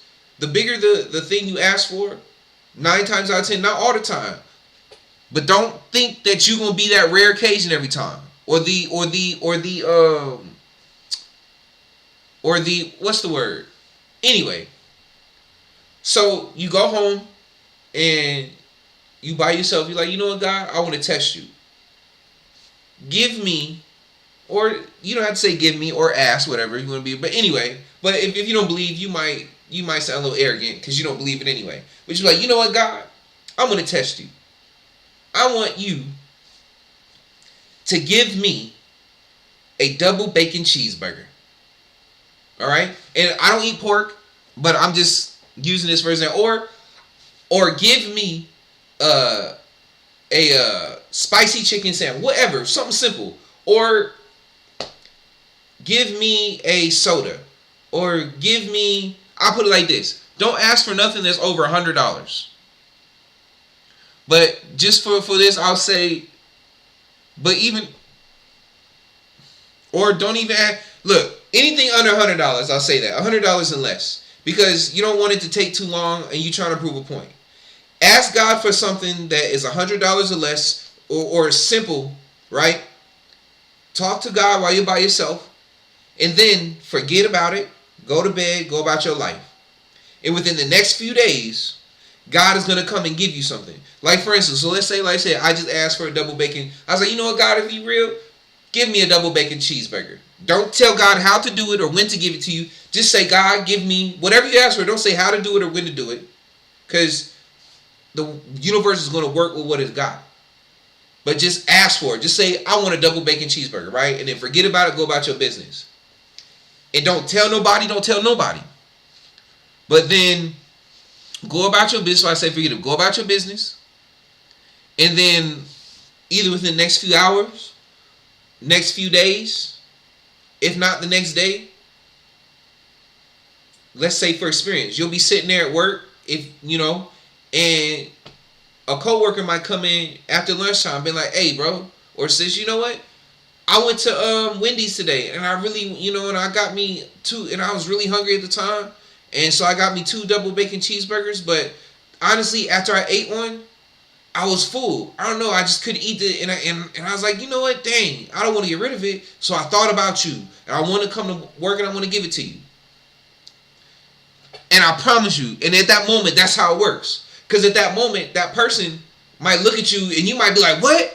You give me, and you might be like, hold on, you give me a what? A what? And you might look, and something, and a person be looking at you like, bro, it was like $2, man, calm down. I had an extra bacon. Like, we not friends. I just had it. Or like, whatever. But that's because they don't understand what you asked God. They don't know what you asked the Creator for the night before. They don't know what you said. But that situation right there is not for everybody. Remember, it's a personal relationship between you, yourself, and the Creator. And that's a situation for the Creator to show you, to prove to you that the Creator is listening to you. And that that don't work for everything. That don't mean the next thing, okay, I want a BMW. Because honestly, if you want a BMW, the Creator will give you a BMW. But know that it don't work not all the time. There are rare occasions. But that don't mean somebody's just going to drive it the next day and just like, hey, I just had a BMW happen. Now, I'm not saying it can't happen. But, matter of fact, I would say that probably happened. The higher you get up and the more the Most High can trust you and the more you already gone through this, I can see me not say me. Apparently, I'm not there yet. But, there's a lot of things I want. Anyway. But obviously experience. But I'm pretty sure the higher you get up, it could happen like that the next day, if not the next few hours. But usually, especially when you're lower level, and then depending on the situation, you use a person, it just depends. You could ask for a BMW, and the Most High give you a BMW, but you still gonna have to pay for it. But how it'll work is you'll go to the dealership and you'll go through all the paperwork knowing that you don't have the best credit, you don't have that much money, but somehow you'll work it out. But guess what's gonna happen? You still gonna have to pay the car note on that BMW. You didn't ask for it paid off. You didn't ask, you just said I want a BMW. You didn't say in what form, you didn't necessarily specify the color. You just said a BMW. So you got a BMW. And guess what? You still gotta pay the insurance on it. You still gotta pay the gas on it. You still gotta pay the note off. Look, now if you don't never want to pay no gas on it, you want the insurance paid off and you want it all paid off, that's probably going to take a little more time. And that means you're going to have to be put in a better situation, or you might have, look, family, look, this is why too, they say be careful what you ask for. Because depending on where you are in your walk and how things work, you might let you wanting a BMW derail your walk. Because you want something material. Now, instead of you spending time studying, and seeking truth, now you got to spend more time at work to pay off this car that you asked the creator for. The creator gave it to you, but the creator didn't say, because remember, we're all in this symbiotic relationship. The Most High can't just always give you everything for free, because people, and especially where we live in, people have to pay bills. People have to survive. You know what I'm saying? If a salesman, regardless of what you think, he's selling cars to pay his bills. He can't pay his bills and take care of his family if he just giving cars away for free. So it's a trade-off. You ask the Most High for a BMW, and this salesman needs to sell a BMW. But both of you have to take care of your responsibilities to go on with it. Excuse me, family. So anyway, okay, let's get back to the reading. I just want to explain that real quick. So that's what it meant by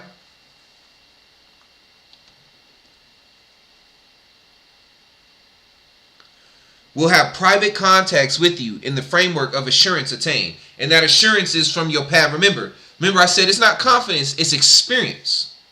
And because you've been in a situation where you asked for a double cheeseburger, the creator gave you a double cheeseburger. You've been in a situation you asked for a BMW, creator gave you have assurances. You know what the Most High can do because you've asked and you have experience. So now you're at the point to where we are now in this book. That's why we're here now. So that's the framework of the assurance. That's the assurance attained, family. We're at this point now that we know the creator's real. We've all had experiences, I would think, where most of us listening, that where the creator has talked to us and we've seen things and all this. So anyway, let's keep going.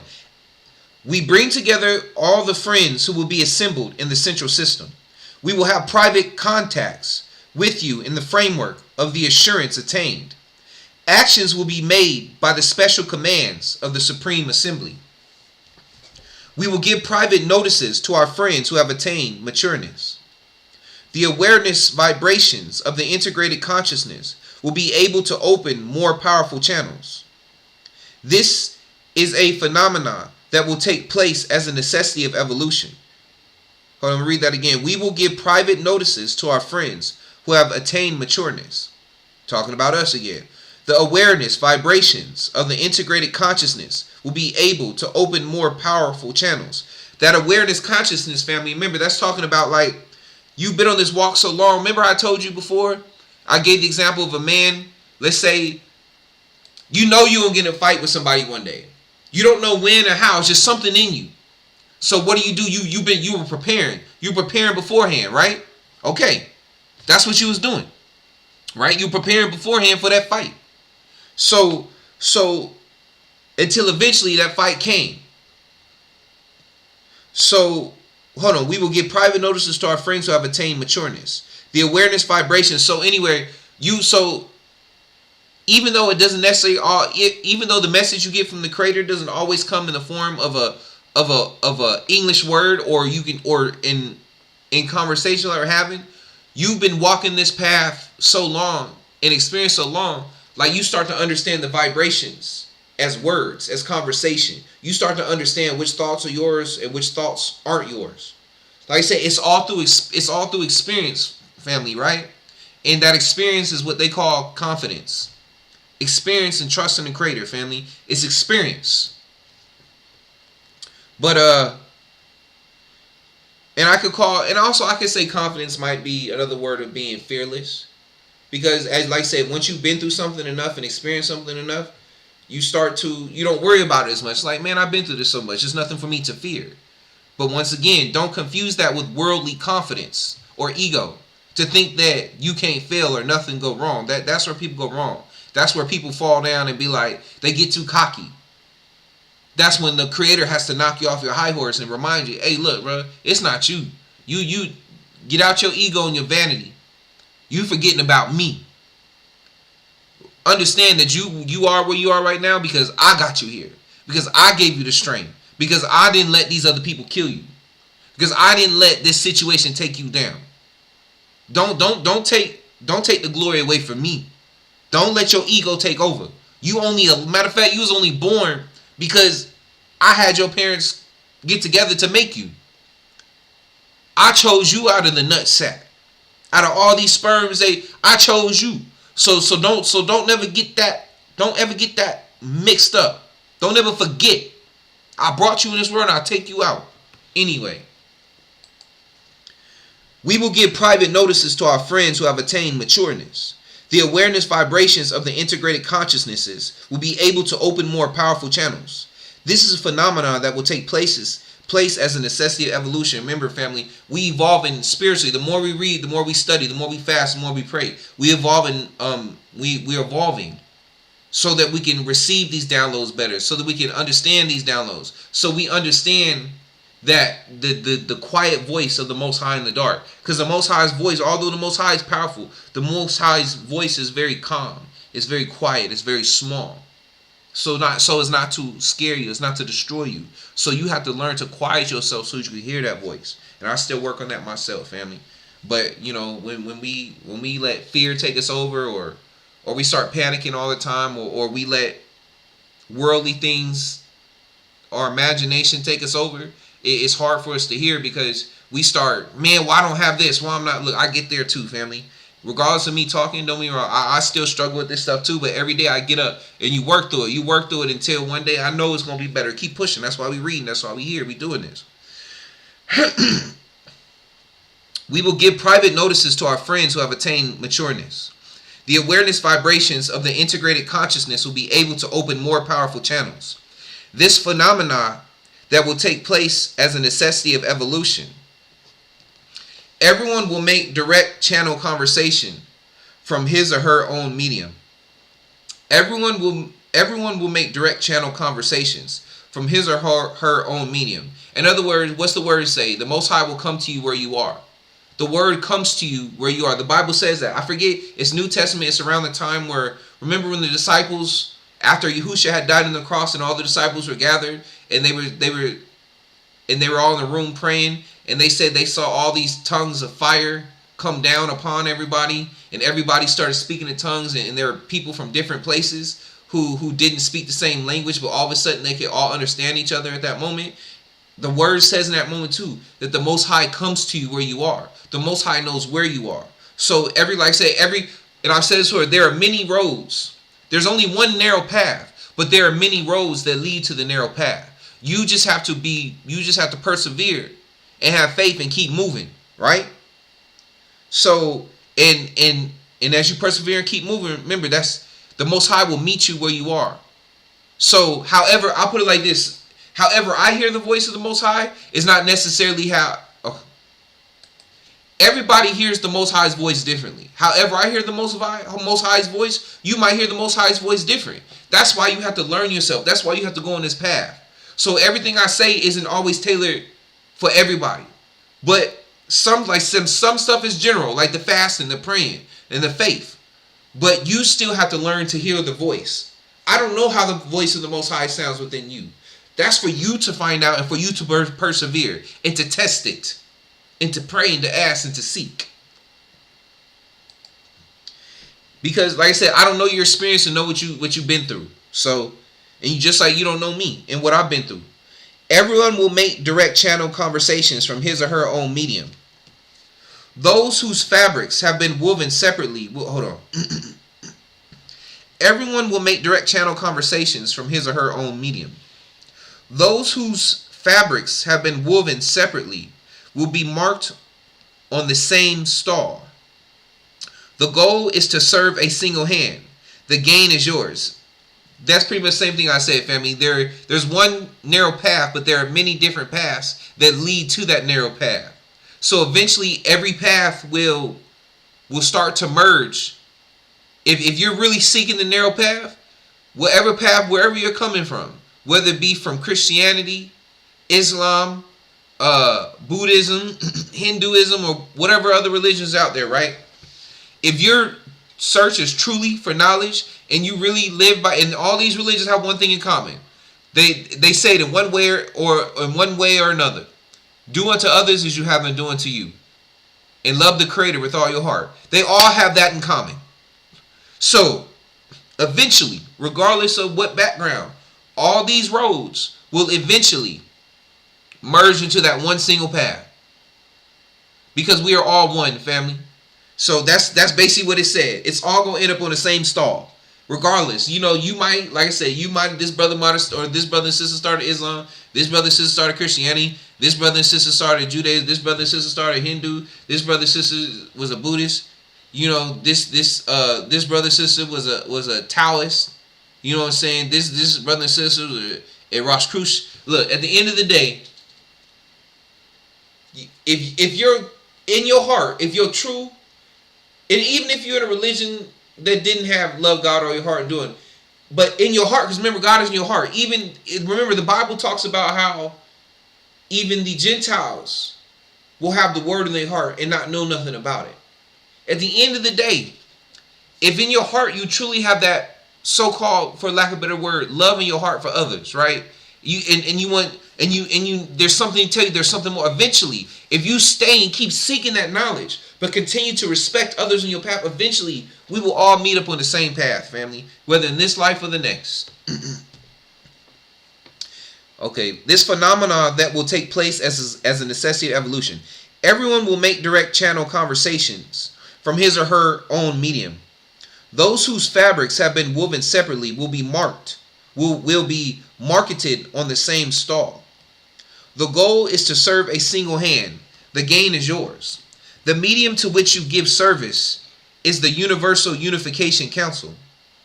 This council acting, that's what we're talking about. All paths lead to the Most High. The Most High's people, the Most High's council. We are trying to become part of the priests of Melchizedek, and even higher to the Elohims, and even higher to the throne room of the Most High, where there are no boxes to be put in, where there are no labels. We all just know what we there for, and that's to serve the Creator. That's it. Ain't no name for it. Ain't gotta be no label. Ain't no religion. It's just that's what we here for. That's who we are. We know who we are. That's it. That's what we are making it to. The medium to which you give service is the Universal Unification Council. This council, acting in accordance with the commands of the mechanism of the preeminent Lord. Hold on. The medium to which you give service is the Universal Unification Council. This council, acting in accordance with the commands of the mechanism of the preeminent Lord. The medium to which you give service is the Universal Unification Council. This council, acting in accordance with the commands of the mechanism of the preeminent Lord, is climbing up the steps. Hold on. My bad, family. The medium to which you give service is the Universal Unification Council.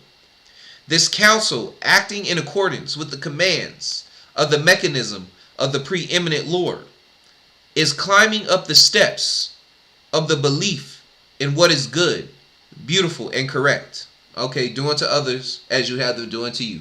Like I said, no matter, and I had this thought again today, family. Like I said earlier, it's when you become mature, when you don't let anybody's word or their actions sway you from left and right. When you get to a point to where you don't let, just because this person is doing whatever they doing and they got all the money and all the women, or letting this person do what they doing and they got all the men and everybody's giving her attention, you don't let what they're doing deter you and say, you know what, forget what I'm doing and trying to follow the Creator, because this ain't working and I'm suffering all the time. So forget what this says.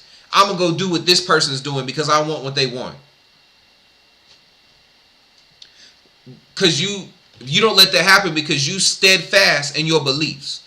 In other words, I don't know about you in your house, but in my house, we're going to follow the Most High. I don't care what they doing over here and over there. We follow the Most High here, period. Ain't no ifs, ands, or buts about it. So that's what it's saying. Remember, got to stay fast, family. You know what I'm saying? You can't fold no more, especially the time we in now. Ain't no more folding, family. You got to make a choice. Who you following? The Most High or the world? The Most High, who you following? It's time to make a choice, family. No matter what you see, what people doing, I'm talking to myself. Stay on the path, family. Stay on the path. Each step, okay. The medium to which you give service is the Universal Unification Council. This council, acting in accordance with the commands of the mechanism of the preeminent Lord, is climbing up the steps of the belief in what is good, beautiful, and correct. Each step will give you special knowledge. That experience, family. Experience, strive, persevere. Each step will give you special knowledge. Remember, also I said, family, remember I said earlier, every situation you go through, if you learn to take yourself out of it and look at it from the outside looking in, there's always a silver lining. There's always a message. There's always a lesson to be learned. If you could just calm down, woosah, and trust, okay, Most High. Even if it's the most worst situation, if you're still alive and you're here, even if it's, and I hate to say it, but even if it's maimed, and Most High, I'm not asking for me to be tested or anybody watching to be tested. Please protect us. Let us all continue to wake up with 10 toes and 10 fingers in our health. It's not that serious. But even if it was, once again, God forbid, if you're still alive and here breathing, family, it's for a reason. It's for a reason. And it's for you to find out and to persevere. And to find out what the lesson is that is for you to teach to others as you learn and persevere in serving the Most High. No matter how bad it looks. Praise. Like they say, the best time to praise is when you don't want to. The best time to seek the Most High, fast and praise, is when you don't want to, when you're going through. Each step will give you special knowledge. Some of you may be unable to digest it because the first unknown always creates indigestion. That's like family, like for instance, I could talk mess all day and then I'll go to sleep tonight and then wake up tomorrow and go do something and then bam, something happens and I forget myself for a moment because I let the moment take me out of it. But hopefully I'll take a breath and calm and say, woosah, all right, bruh. How you gonna talk all that? Talk to these people, practice what you preach. Woosah, calm down. Okay, what was this lesson for? But real quick, family, you can change up. So that's why you always got to guard your heart. That's once again, that goes back to the story in the Bible in Matthew where the Yahusha gives a story of the sowing of seed in good soil and bad soil. Sometimes seeds fall in bad soil and they never take root because the devil comes, or Satan, whatever you want to call it, comes right as soon as you give them a little word of the truth. Devil comes right behind and takes that truth away from them. So it goes in one ear and out the other, and they back in the world. But for those who persevere, regardless of what comes, they always go back to that teaching and go back and continue to persevere. Each step will give you special knowledge. Some of you may be unable to digest it because the first unknown always creates indigestion. However, thanks to friends who have already gained consciousness, it will not be difficult to open to the oceans. It will not be difficult to open to the oceans. You are governed the oceans, wisdom. Water, remember, water is another word for wisdom, family, or light. So we're talking about it will not be difficult to open up to the wisdom. So you look at it that way. You are governed by a mission taken in hand from the perspective of the world. You are governed by a mission taken in hand from the perspective of the world. In other words, where you are in your life. Remember I said, Most High comes to you where you are. Like I said, remember I gave you guys the example earlier? You got as a dude, you got some 6'6", beautiful looking model dude come up to you talking about, oh, you just not confident enough. Oh, that's why you don't get no girls, because you're not confident enough. Or you don't have no game. It's like, bro, look at you, bro. You looking at you going through life as a 6'6" supermodel, and I'm going through as 5'4". You know what I'm saying? Maybe a little chubby. This, you know what I'm saying? Everybody going through life from a different perspective. So what works for one will not work for another. Anyway, you are governed by, and I wasn't talking about me. I'm not 5'4".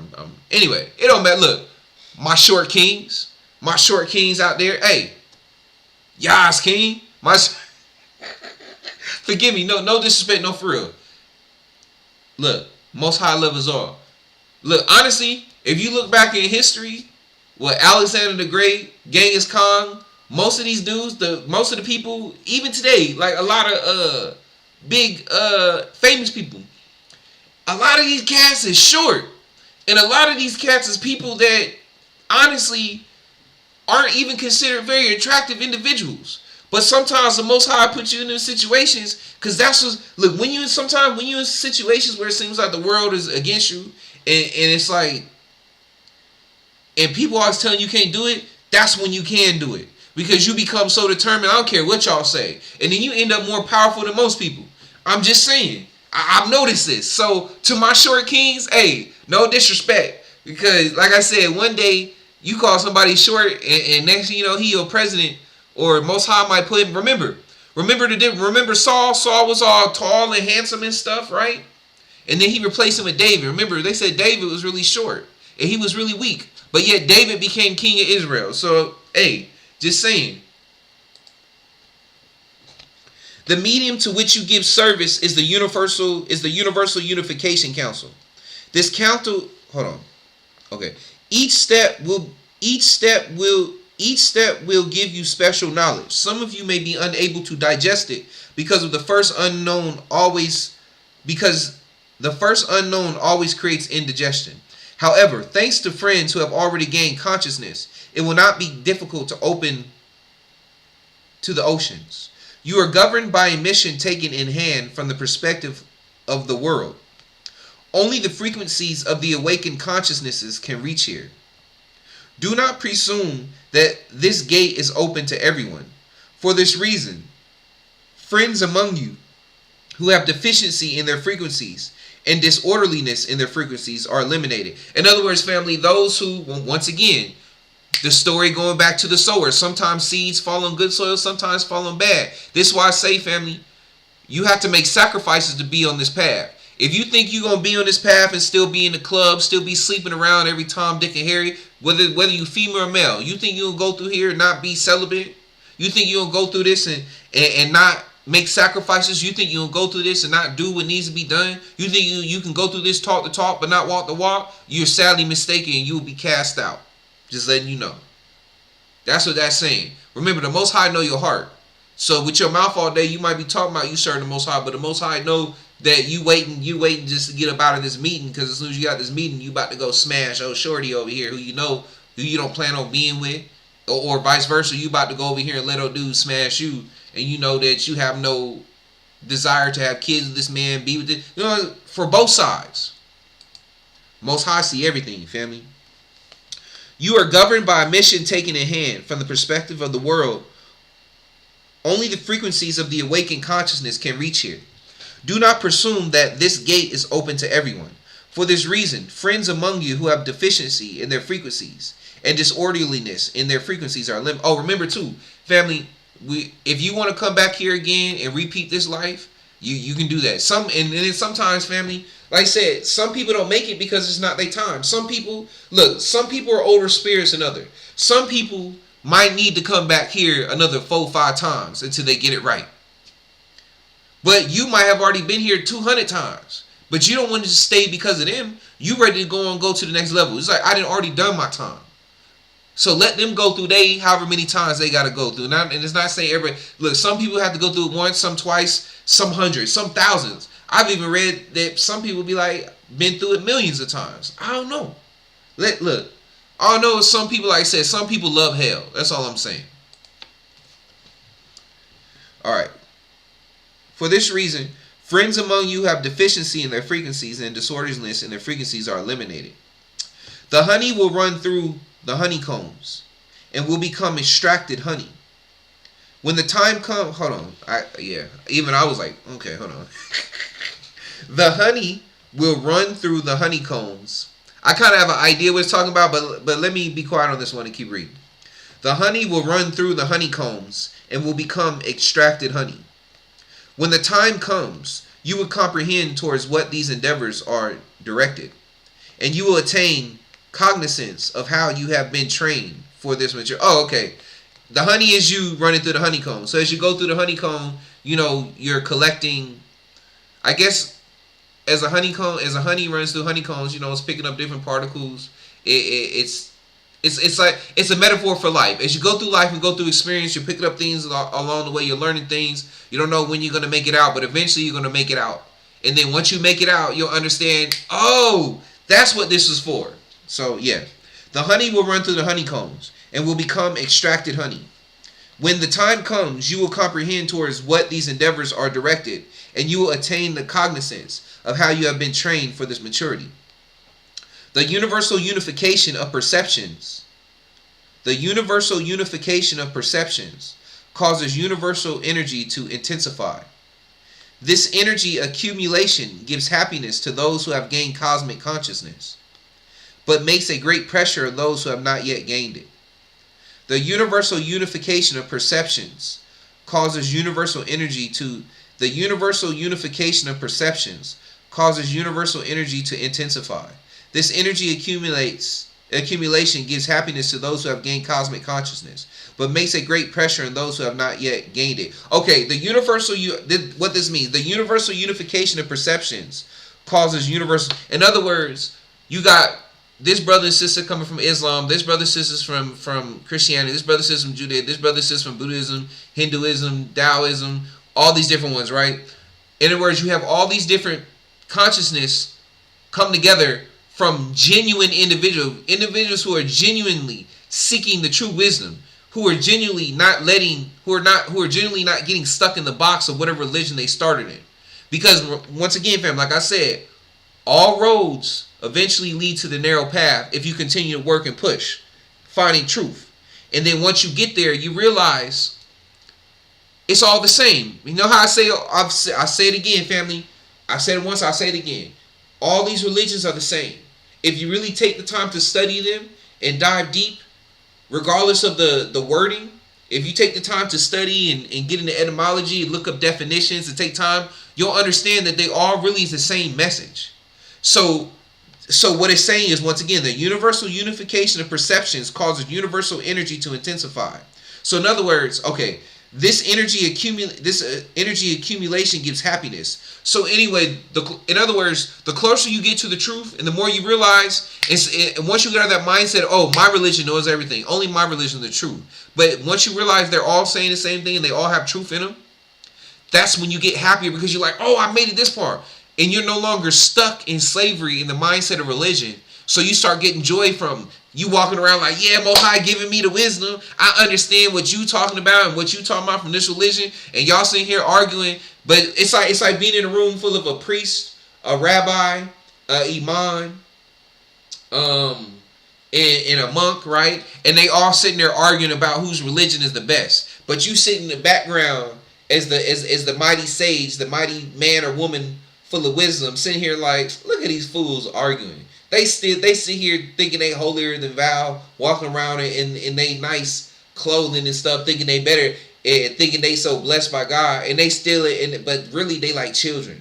They like children in kindergarten. They still ain't figured it out. They still ain't figured it out that if they sit down and really talk and listen to each other, Negro, y'all all saying the same thing, but you sitting there in peace, and they like, why aren't you in here? Hey, Mr. Sage Seer, Mrs. Sage Seer, Miss Prophet, or Mr. Why you in the conversation? Because I ain't got time to be arguing with y'all, man. It's like, I'm so much passionate, man. Y'all still up in your own book.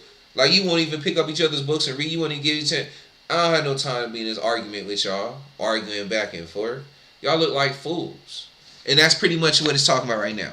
The universal unification of perception causes universal energy to intensify. This energy accumulation gives happiness to those who have gained cosmic consciousness, but makes great pressure on those who have not yet gained it. In other words, that priest and imam and them who I was just talking about, because they just can't get it. They refuse it. Okay, fine. Finally, family, we on I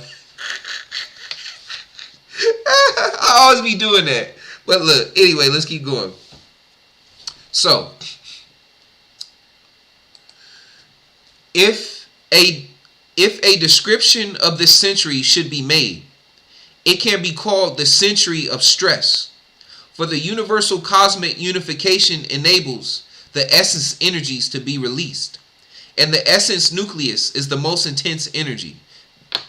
That's why we be going through a lot of this depression and stuff. We be going through family disease, but remember, we just got to fight through it. It's all a test. We got to make it through it. We got to trust. Trust and keep pushing. I'm going to read it again. If a description of the century should be made, it can be called the century of stress. For the universal cosmic unification enables the essence energies to be released. And the essence nucleus is the most intense. And that, remember, this is the reset too, family. That's why it's intense. Because all this knowledge is coming out. And because all this knowledge is coming out, it's breaking down strongholds that have been on our minds. It's breaking down the brainwashing that the world and our government systems have put on us. Because the truth is coming out, and it's coming to light that so much has been lied, that so much has been told, so much that has been told to us is a lie. It has been told to us to keep us in slavery and bondage to certain systems, to continue feeding into these systems of slavery and bondage. And now that these shackles are coming off our minds and the veil is coming off our eyes and we're being able to see and hear, it's distressing because it's like, I've wasted so many years of my life following this lie, suffering, going through, and for what? And it's causing stress. And then it's scary because too, you might, especially if you're somebody who you really in this beast system, you really like, this is your life, this is what you want. But no matter what you do, things keep messing up because the truth keep coming out and it keeps derailing you. And you didn't focus your time and already dedicated, I'm going to focus on getting this money. I'm going to focus on doing this. But things are happening now. Things are falling apart. So your plan is falling apart. And nothing's working out. And you're like, man, I thought this is what I'm supposed to do. This is what my parents told me. This is what the school told me. This is what the teacher. This is what it is not working out. So that's what we in right now, family. It's crazy stuff going on. If a description of the century should, remember, many have prayed and wished to see these times, as the Bible says, right? We in the reset, family, that's what's happening. All the wisdom, everything coming out. Just to reiterate one more time. Hold on. Oh, man, I hope I had the volume up. Ooh, I hope I wasn't talking this whole time and the volume was down. Thank you, Most High. Ooh, I got scared for a second. Sometimes I could do dumb stuff like that, family. If a description, I rebuke that. Not going to do it, though. If a description of this century should be made, it can be called the century of stress. For the universal cosmic unification enables the essence energies to be released. And the essence nucleus is the most intense energy. Hold on. For the if a description of this century should be made, it can be called the century of stress. For the universal cosmic unification enables the essence energies to be released. And the essence nucleus is the most intense energy. The essence energies to be released.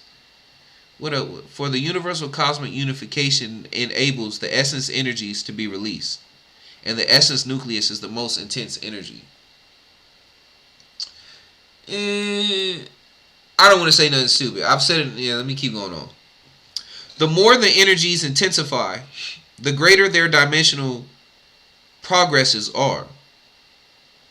The high energies of the vibrations of the knowledge received from these dimensions cause shakeups in those who are not accustomed to them, both spiritually and bodily. Okay, yeah, it's talking about the wisdom and knowledge, family. That's what it's talking about. When it's talking about the energy from the nucleus, the essence nucleus is the most. The essence that's the inner energy, the energy from the Most High, or in other words, the wisdom, the truth, right? In other words, we've been living in slavery so long. Once again, and then that's like for now, I believe the earth is flat. So when the truth comes out that the earth, okay, even if it ain't flat, like I said before, it ain't round. So when the 100% truth come out that the earth ain't round comes out, a lot of people, man, it's gonna hit them like a brick wall, man. They be like, what? And that's because that's how intense it is.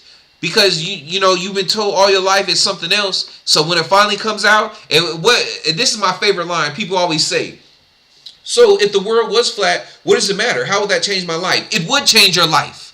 It would. I promise you. If it comes out that everything you've been taught in school is that the world is round and is traveling in it, and it comes out that, I promise you, my G, my GX, it is going to change your life. Because that means everything is a lie. What else they've been lying about? I promise you. I promise you it will change your life. Get up out of here at that BS over here, man. Get up out of here, man. The more the more the energies intensify, the greater their dimensional progresses are.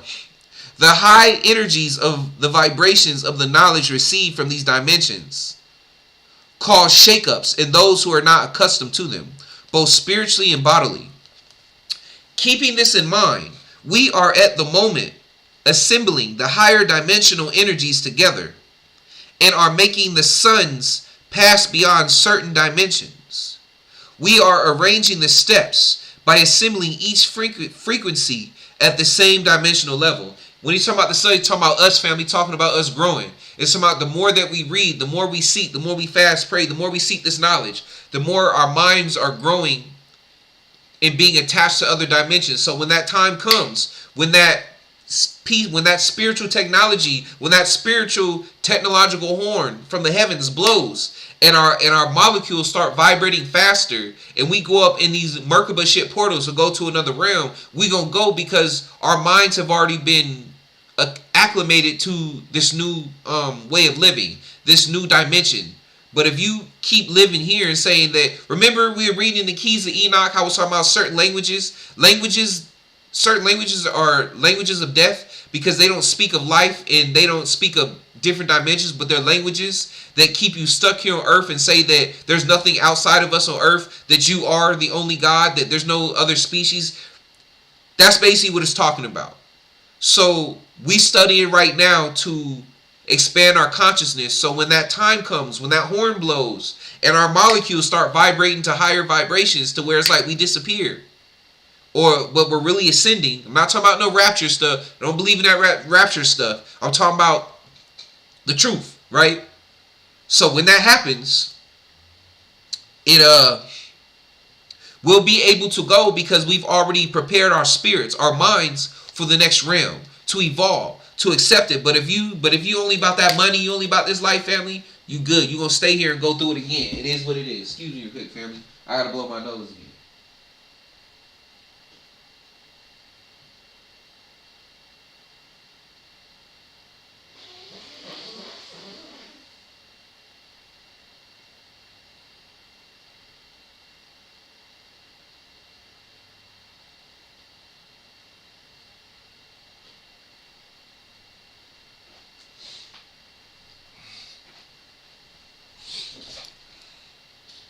I ain't got no boogers, right?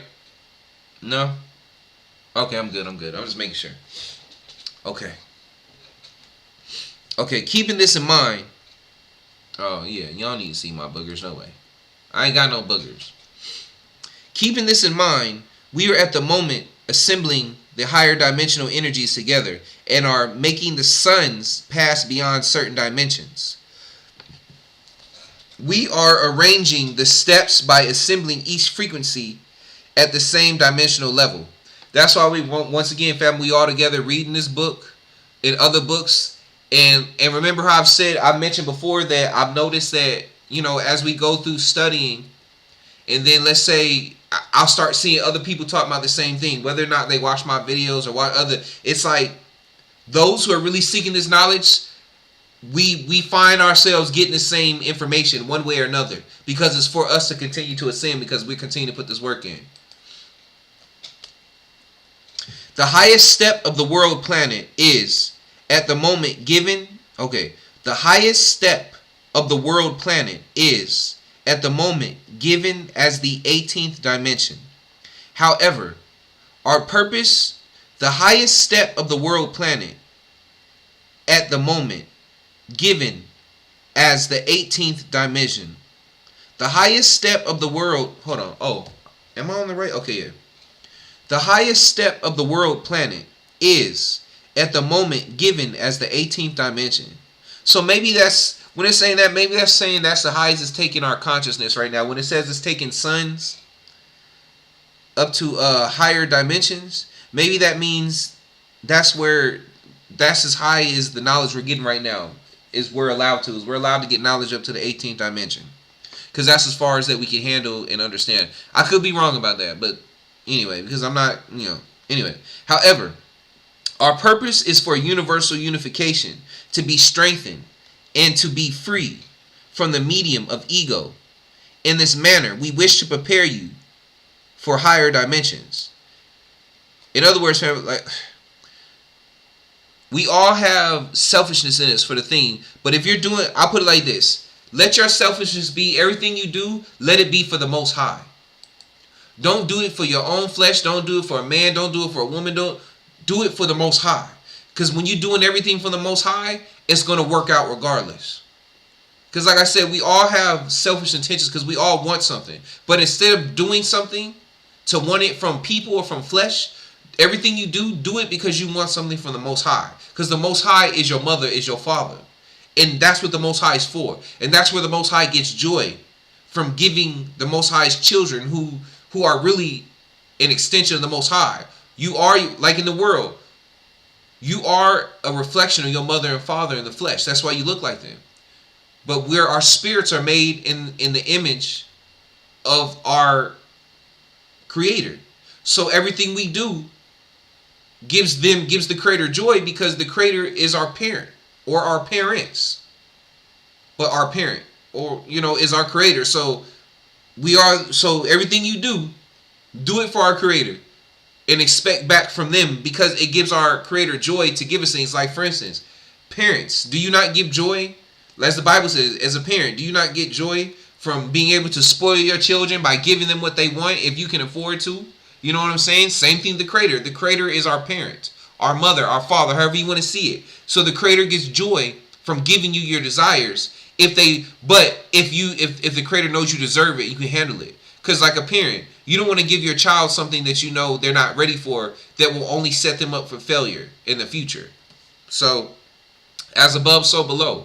When you understand what it is to truly be a parent, you should be able to truly understand what it is to be a parent as the Most High. It's not that different. As above, so below. Individual progresses. Hold on. Yeah. Individual progress. Oh, let me go back to. Individual progresses occur only by the endeavors of certain people. Our goal is to keep the entire world consciousness alive and fresh. Individual progresses occur only by the endeavors of certain people. In other words, put the work in, family. No matter what you see, continue to push. Put the work in. It's a relationship between you, yourself, and the Most High. Me, myself, and the Most High. You, yourself, and the Most High. Individual progresses occur only by the endeavors of certain people. Our goal is to keep the entire world consciousness alive and fresh. When the consciousness of your planet reaches the consciousness level here, we will make universal evolution all together. That's when we all come together, and they talking about we are the world, we are the chill. Okay, well, maybe not the world, but we are the universe, or we are the cosmic brain. We are the Most High Creator. We are the ones to make a better place. So let's start giving. Wait, did I miss that part? Anyway.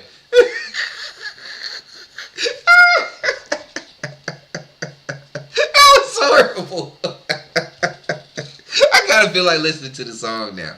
Dang it, now it's gonna be stuck in my head. Anyway, let's go. Mother Universe will never abandon her child, the world, while she passes to other dimensions. Hold on. Mother, so there you go. Mother, father, other, whatever. There is no, look, at the end of the day, I still hold fast to this. The creation started out as the ether. Well, no, spirit. So the creation has no penis, has no vagina, doesn't have babies out of a physical womb, but maybe a spiritual womb. But nonetheless, it's neither male nor female, because the Creator has both aspects.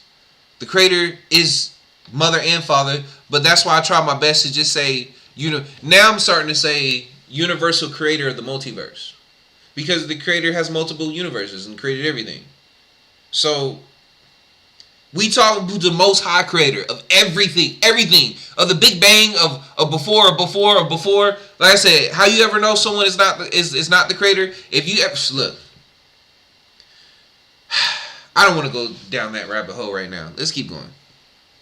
Mother Universe will never abandon her child, the world, while she passes to other dimensions.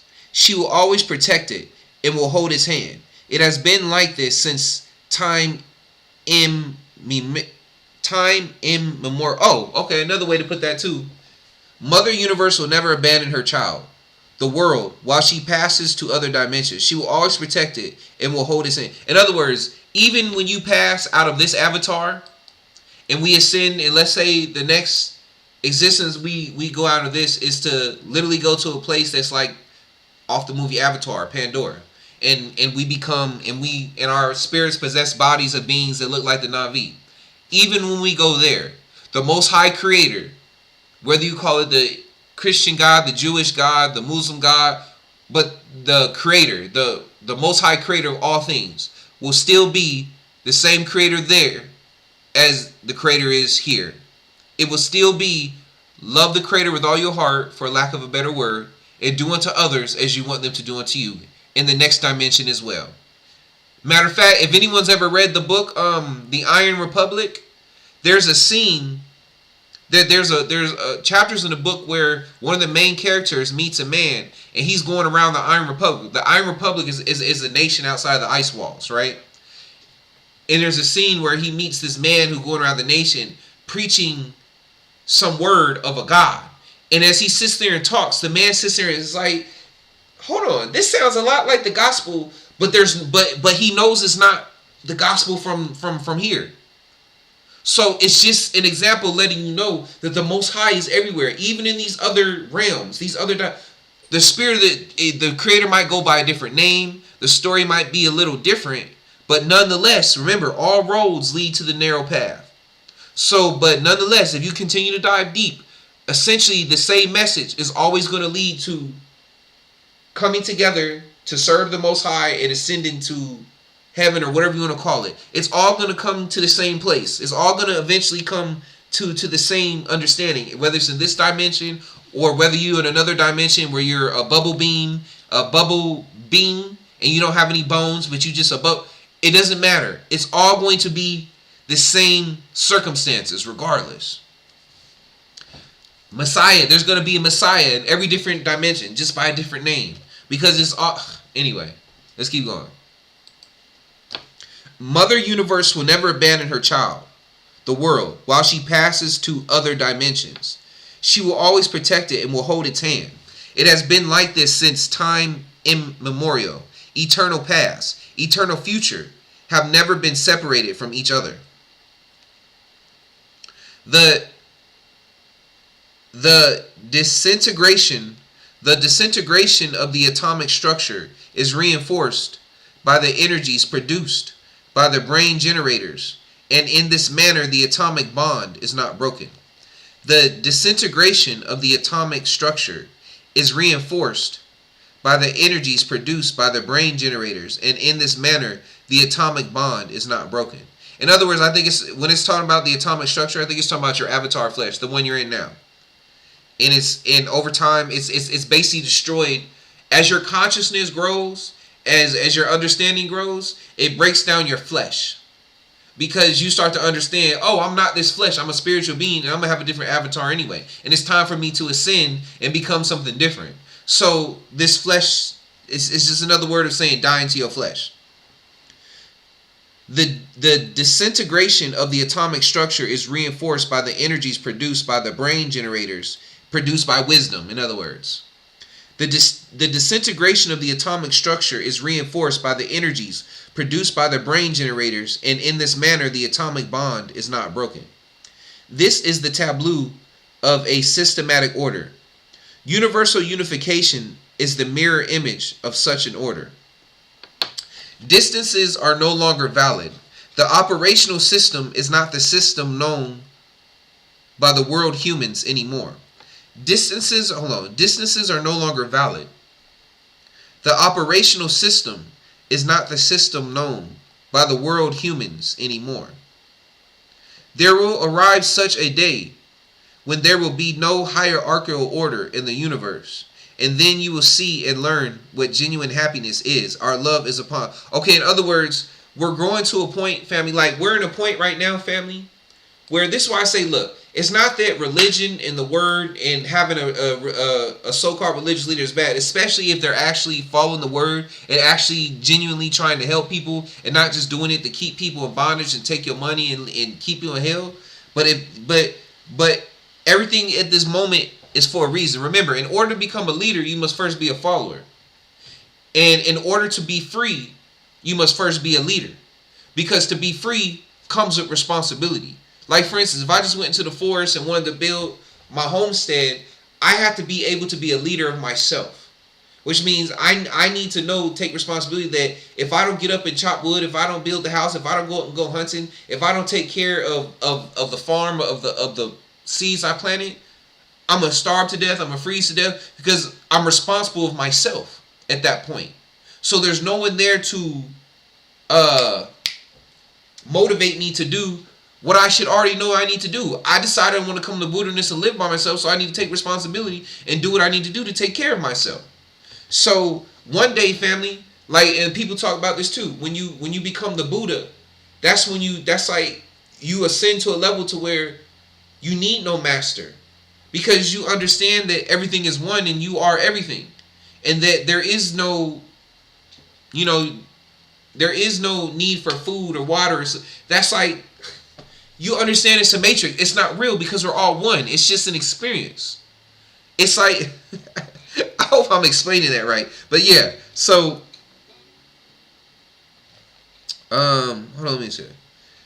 So yeah, you learn one day, family, that, like I said, right now, this level, this dimension where we are, yes, we need leaders to help us disseminate the word, to help, if they're right, until eventually, in other words, we need someone to help us at first take the baby steps. But eventually, we keep pushing. Eventually, we build up that personal relationship between you, yourself, and the Most High, or me, myself, and the Most High, to where I don't need a pastor no more. I don't need somebody to read with me. I don't need somebody to hold my hand like a baby. Now I can pray and fast and do all that on my own.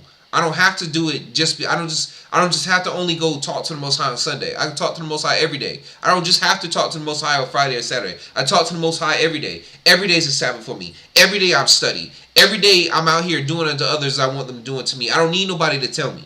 It's a personal choice. It's a personal walk. I govern myself. I don't need a king or a queen over me to tell me what to do because I'm like a child and I need somebody to tell me what's right and wrong. I know what's right and wrong within me and I'm able to walk that way. Because I understand that the Creator is always watching, because the Creator is everywhere. The Creator is in me. I am the Creator. But not to say that I am higher than the Creator. What I'm saying is I am the child of the Creator, just as you as a Creator child. And I'm only hearing this experience because the Creator created it. So it's not to say that I'm not one of these people, oh, I'm Yahusha and fuck. No, that's not what I'm saying. Those who understand what I'm saying, you get what I'm saying. The Christos. We all got the Christos in us. Anyway.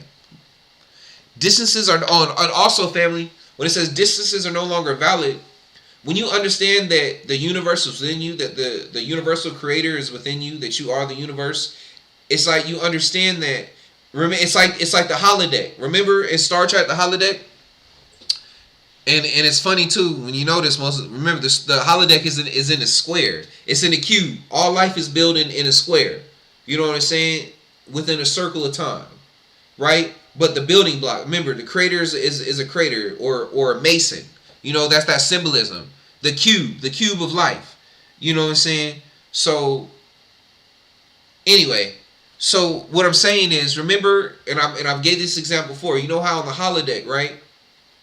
You know, in that small room, it's almost like everyone in the holodeck in that small room, right? And it's like, let's say in a holodeck you want to go on a 100-mile hike, and as you follow the holodeck, it's like you went 100 miles. The scenery changes, different things happen. But once you turn the holodeck off, you realize you didn't go 100 miles because there was nowhere to go. You realize although you walked 100 miles on a holodeck, you didn't actually go anywhere at all. You've been in the same place the entire time. So once you finally ascend back home, family, to the Creator, let's say if I was, God forbid, let's say I was to just die right now, right? And it was time for me to go back to the Creator at that moment. Not to go ascend to another universe, but to just go straight back to source. I promise you, it'll be like I never left. I'll be wherever I am right now, regardless, I'll be right back at the center with the Creator. And the Creator will be like, well, matter of fact, I'll be to myself because I'll be the Creator that moment. I'll be everything. I'll be source. I'll be like, I never went anywhere at all. It was all in my mind. So there's no distance. There's truly no distance between you and the Creator, family. The Creator is right here with you. The Creator is in you. It's within.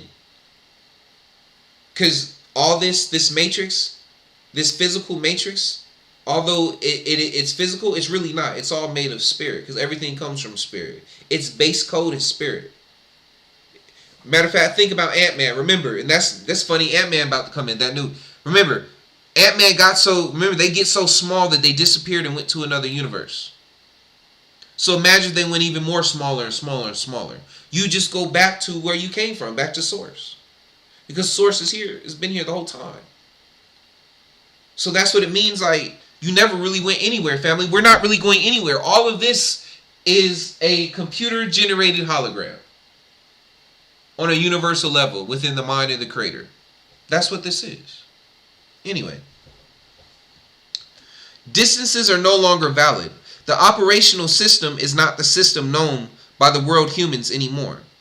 Remember, the operational system we're in now is we need a leader, we need someone to lead us. It's not going to be that anymore. You're going to lead yourself because you're going to know the truth within your heart of how the Most High wants you to carry yourself if it's your time and if you're ready to move forward. There will arrive such a day when there will be no hierarchical order in the universe, and then you will see and learn what genuine happiness is. Our love is upon the entire universe. Our friends, this book answers everyone's chains of thought directly. Now let us answer the questions of some thoughts. The channel of 7 lights is under the command of the Supreme Sun. I'm guessing that might be talking about Yahusha or whoever Emmanuel is in whatever dimension. Every dimension has an Emmanuel or Yahusha or Messiah, what do you want to call it. These are the highest knowledge sources. Our light friends who are the essence, or Metatron, we talk about Metatron as well. The channel of 7 light. Let me be quiet. I don't want to, but I believe it's either Metatron or Yahusha. The channel of 7 lights is under the command of the Supreme Sun. These are the highest knowledge sources. Our light friends who are the essence focal points of each channel are in fact the mirror images of the preeminent spirit, since we accept our planet as zero world frequency. Let me read that again. The channel of 7 lights is under the command of the Supreme Sun. These are the highest knowledge sources. Our light friends who are the essence focal points of each channel are, in fact, the mirror image of the preeminent spirit. In other words, family, I got it still in me. In other words, once again, we are the Most High. We are an image of the Most High. We are made in the image of the Most High, spiritually, not fleshly. The Most High has made many different avatars. Your flesh is not made in the image of God. Your spirit is made in the image of the Creator. Your flesh is not made in the image of the Most High Creator. Your spirit is made in the image of the Most High Creator. Since we accept your planet as zero world frequency. Okay, so remember 0 is another number for the Alpha, the Omega, for the beginning, the end, for Yahuwah, for the Most High. Remember, 0 is remember we learned that Enoch, 0 is like another number that represents the Creator. In order to know where you came, and in order to know where you're going, you have to know where you came from. Because it's like a circle. You're going to end up right back where you came from. which is the 0 point. Remember how I said the Most High is nothing? I've used that before. It's not to say the Most High is nothing. When I say the Most High is nothing, I mean it's because the Most High is everything. And when you're everything, you don't need nothing. So you are, because that means you don't need no sleep. You don't need no sleep. You don't need no so-called love from another person, no intimate, because you're everything. You experience everything at once. You're at 0 point, or the ether, which is 0 point, which is just pure consciousness. So that's 0 point, family. So your planet is 0 world frequency. So we're going. I wouldn't say we all there yet, but I guess because, like I said before, I believe we're supposed to go out into the other universes to take the true message of the Creator to everybody. So remember, I've said, family, we have more emotions than other beings. We have emotions they don't have. Other beings either don't have emotions at all, or very little, to where they're not able to comprehend things in a way that we can. We're more powerful than them because of our emotions. So I can see that being so. Earth is a breeding ground for higher God beings. Once we tap into our true powers, and go through our probation and all that. Anyway, so we can go out to the universe, because since they don't have emotions, they can't handle them like us because they're not used to it. But because we have emotions and we master them while we're here, now we're going to be able to go out and spread, for lack of a better word, love into all the different alien species, or so-called alien species and stuff. But in reality, family, these other alien species are really our brothers and sisters too. Because some of us, remember, family, humans, look, this ain't the first avatar ever. As much as we like to be in our ego and think we greater than all, family, like I said, some of us been rocks before. Some of us, our first experience in the avatar might have been blue people. Our first experience in the avatar was green people. Our first experience was people who only had one leg and one arm. Our first experience was in bubble people. So you might go into these universes, family. We'll go out here and you'll go to a race and not in that race you go visit, or these different beings that are different, might have been low key your first avatar. So you might have a special connection with them, even though you in an avatar that looks like this now. 1 million years, 2 million years ago, within, I guess, the framework of time, of however it works within whatever way, in whatever dimension, that could have been like your first people. So you have a connection to that specific form. Because before you were in this human body, you might have been a whale on another planet, or a different type of whale, or bubble people, or whatever different type of beings there are in a different creation. So that's almost like the story of Paul going to the Gentiles. Although Paul was a so-called Jew, he in a past life could have been a Roman, or a Hamite, or whatever. So that's why the Most High sent him to him, because in a past life that's who he was, whether he knew it or not. I'm not saying that's the truth, but I'm pretty sure I know this is the truth for some people in some situations. I know this is the truth because I know that we've all had, this is not the first avatar. Humans have not been, this avatar that looks like this has not been here since the beginning of time, family. Sorry, it has not. Even in science that we try to learn in school, they'll tell you that it hasn't, that there were different forms of human beings. Homo sapien or Homo erectus, a lot of different Homo sapien types, or Neanderthal. So shoot, some of us are probably Neanderthals ourselves. Anyway, 7 lights, our friends. Oh, let me go back. 7 lights, our friends. This book answers everyone's chains of thought directly. Now let us answer the questions of some thoughts. The channel of 7 lights is under the command of the Supreme Sun. These are the highest knowledge sources. Our light friends, who are the essence focal points of each channel, are in fact the mirror images of the preeminent spirit, since we accept our planet as 0 world frequency. Matter of fact, I want to look at something real quick, family. Hold on. Because hold on.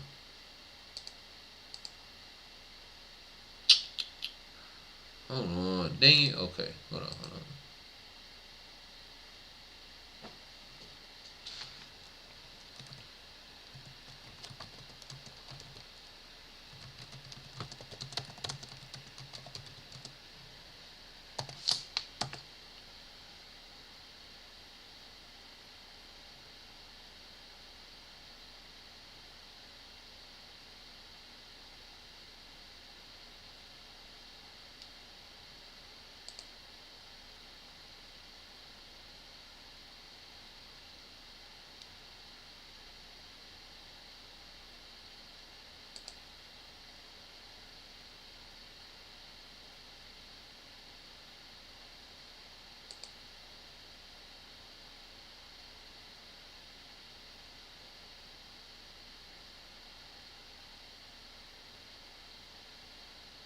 Hmm.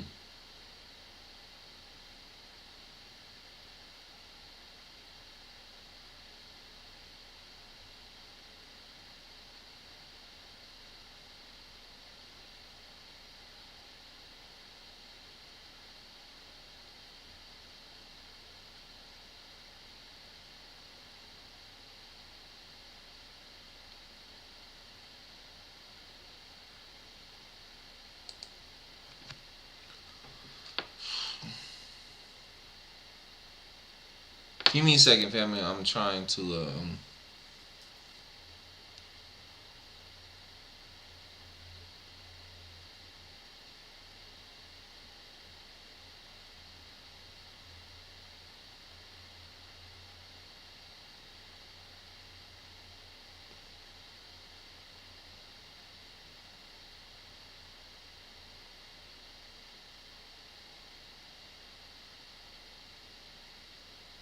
Okay.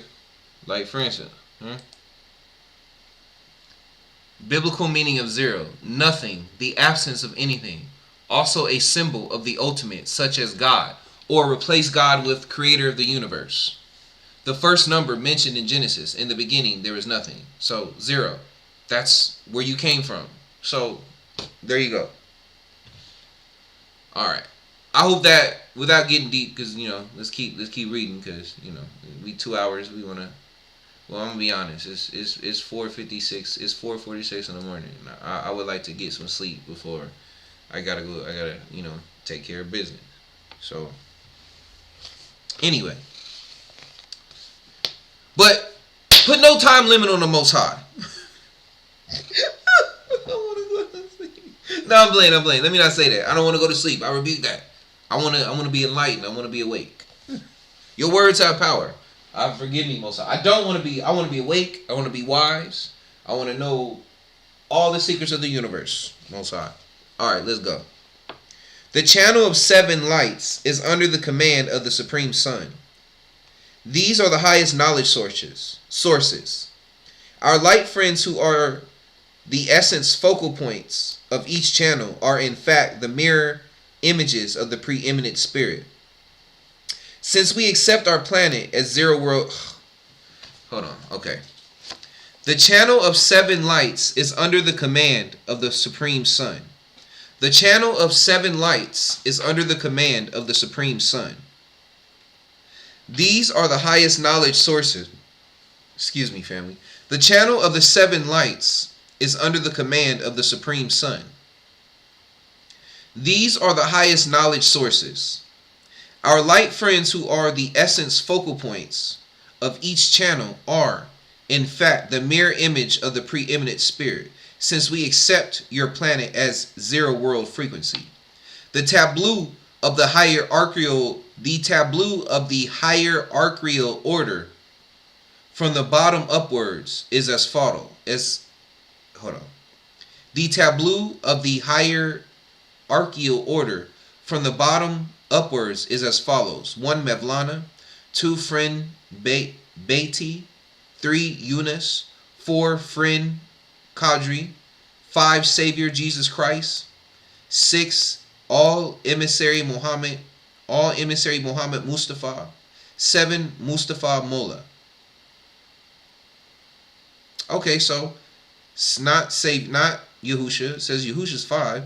So I would say 7, like I said, is probably just another word for it has to be Metatron or something like that. Like I said, same things, family. If you do research, it's different. It's different entities, and as you do study, you'll find out. Like, for instance, Thoth. Well, Enoch has different. Enoch is also Enoch. Well, obviously, Enoch is also Thoth. Enoch is also Hermes. Enoch is also Hermes Trismegistus. Enoch is also Metatron. Family.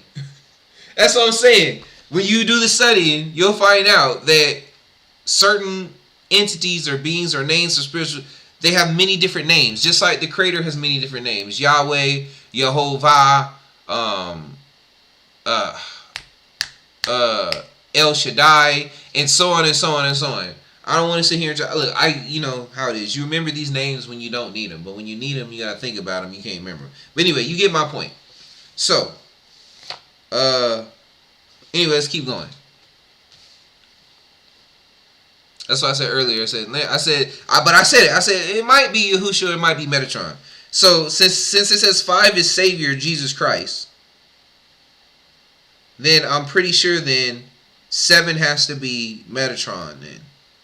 And then, matter of fact, if you go back to the keys of Enoch, I think that might have been the last. Remember, it's talking about the Merkaba vehicle. It's talking about there's 3 spirits. And what was one of the 3 spirits? One was Metatron. I'm trying to remember. I think one might have been Gabriel, Archangel Gabriel. And one of them was probably Yahusha. I think. I know one was Metatron. But anyway, we got to go back and read it again. But once again, you know what? If you go through my keys of Enoch reading, then you know what I'm talking about. And remember, it said the Merkaba vehicle has 3 different entities in it that become one. And one of those is Metatron. Or Enoch, remember. So anyway, let's keep going. You know I ain't lying. Go back and listen to the lesson. I ain't about to go pull it out right now. Get up out of here, man. You go along. So you follow along, then you should know what I'm talking about. If you don't, then whatever, you lost. Oh, job turkey. Anyway. 113. In fact, all the friends, okay, 113. In fact, all the friends carry the energies of the same focal point. Hold on, number 113.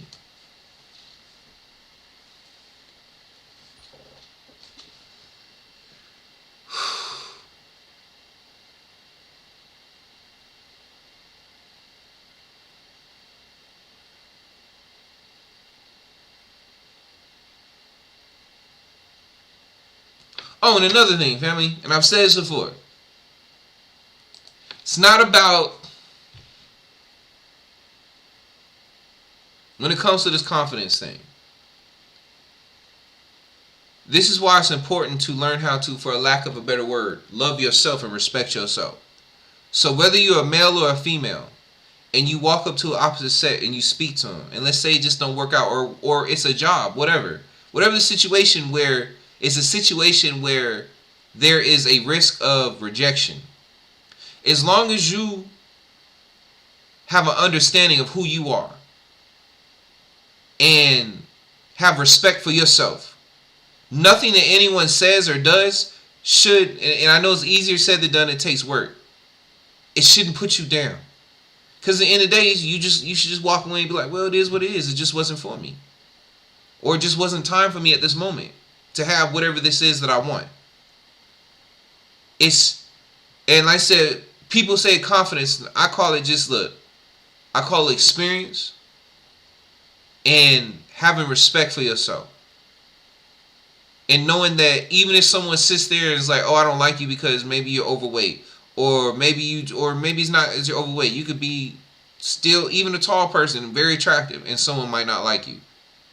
But you know who you are, and you know that you're a decent person. You know what you've been through.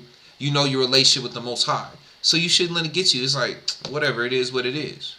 It's just the Most High telling me that this is not for me. It's probably the Most High protecting me from being hurt, protecting me from something that I can't see. And that's just how you have to take it.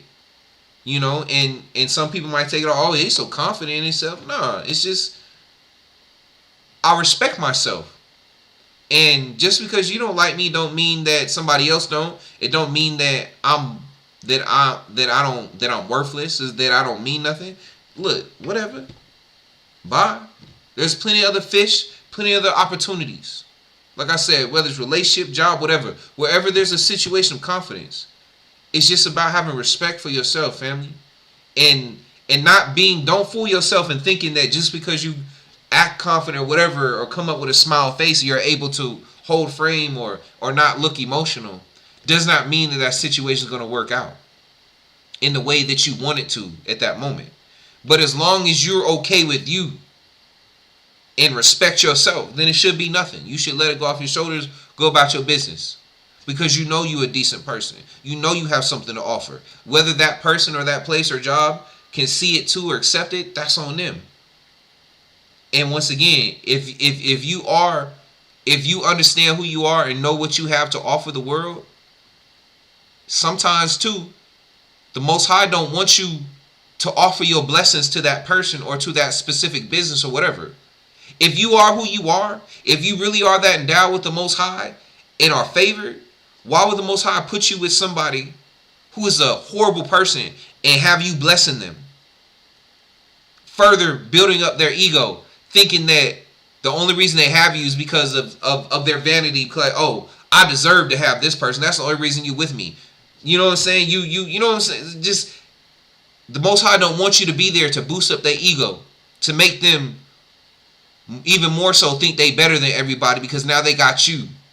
Out of all the people in the world, you come in and now out of vanity, they say, oh, I got this because I'm better than everybody because God made me into a God on earth, as you know, or a goddess on earth. You know what I'm saying? Like, or if it's an evil company that's out there taking people's money, throwing people in the street, whatever.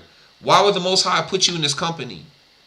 Who you're a representation of the Most High, put you in this company and now have you in a position, hurting people as well, throwing people. Now, not to say that the Most High could not put you in a company to where you rise up to the ranks and you take over and you change things. But I think the Most High does things in order. And the Most High would not put you in a situation to hurt people. The Most High might put you in a company. If it's a company to kick people out, people in the street, the Most High wouldn't put you in a position to actually be the one kicking people out. Or even being the person over that choice yet.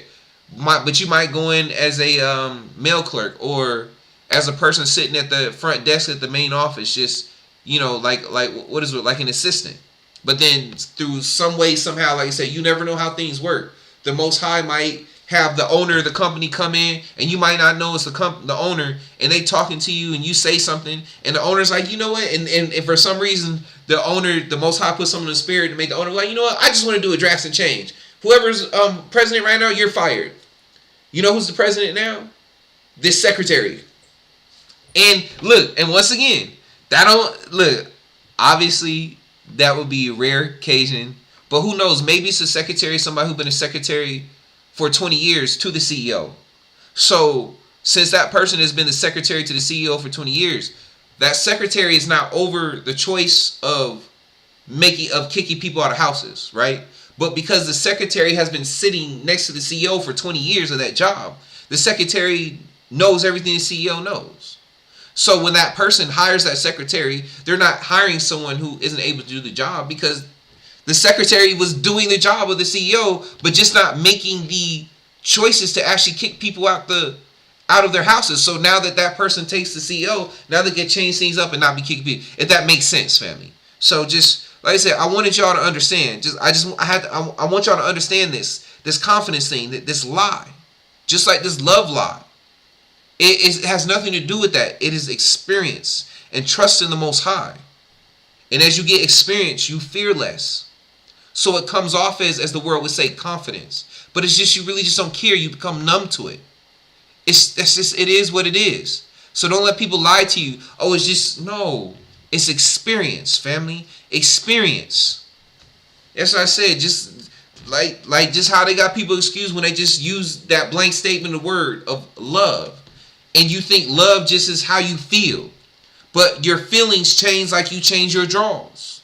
So if your feelings change, it is not love, because by definition, so-called love is supposed to be unconditional. Your feelings are not unconditional. They change like the wind. They change like you change your draws. You feel this way one way, you feel this way one day, and the next day you feel another totally different way.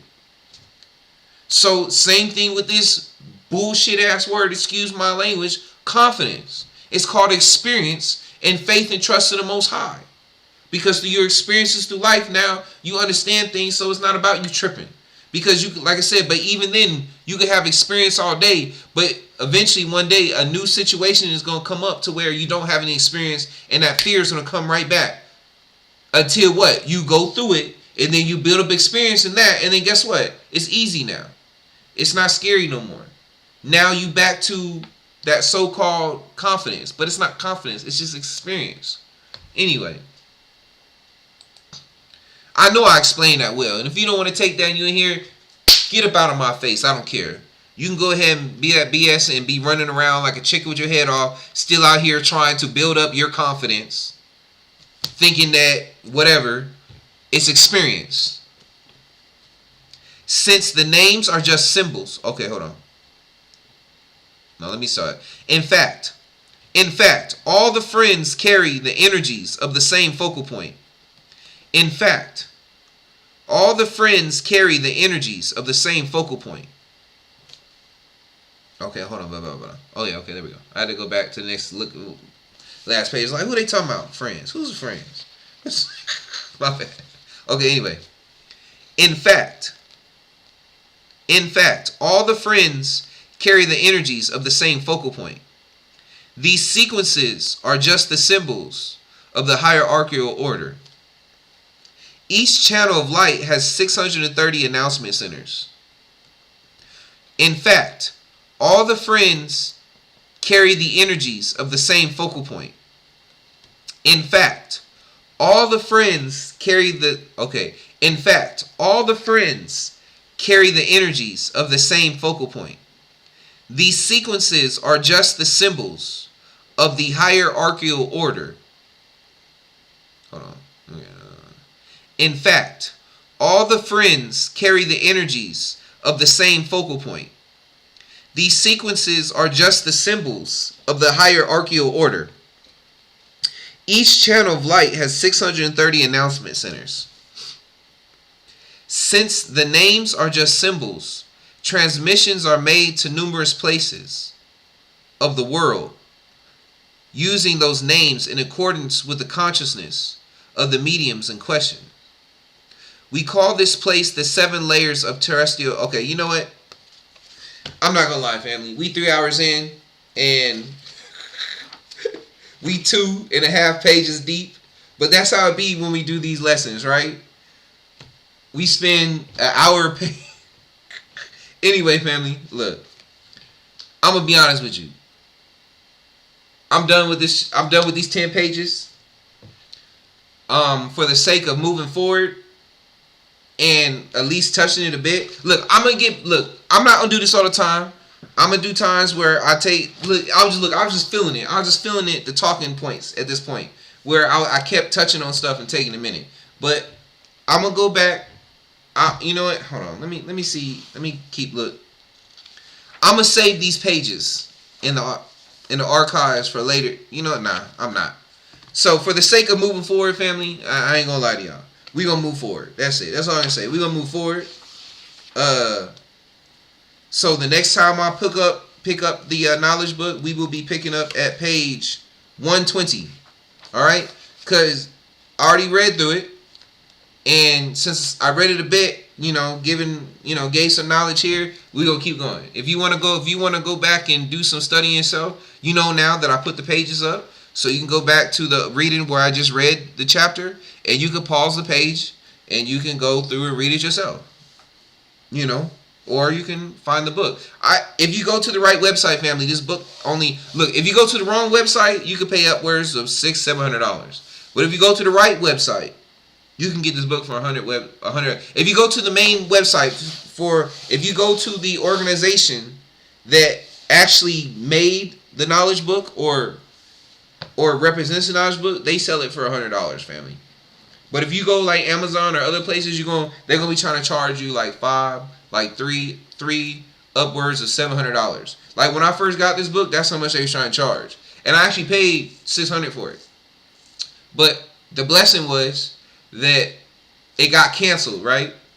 And I was hurt because I'm like, dang. And at first I didn't want to pay the money for it, but something in my spirit told me, it's like, get this book. You need this book. So I went out on a leap of faith.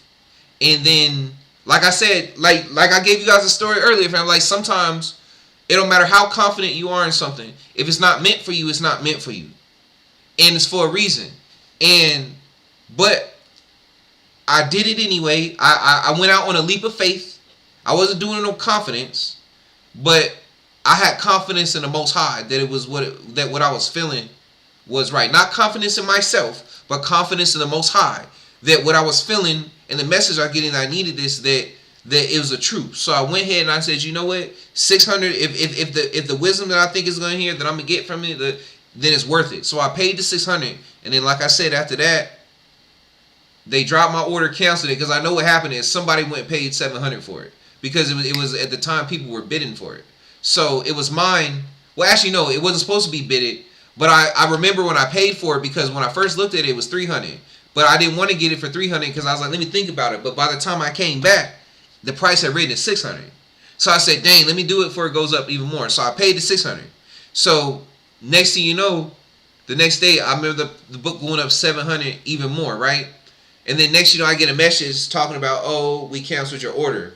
I already know what it was. Somebody was willing to pay $700, $800, $900 for it, and they said, shoot, we might as well cancel this dude and take the 700.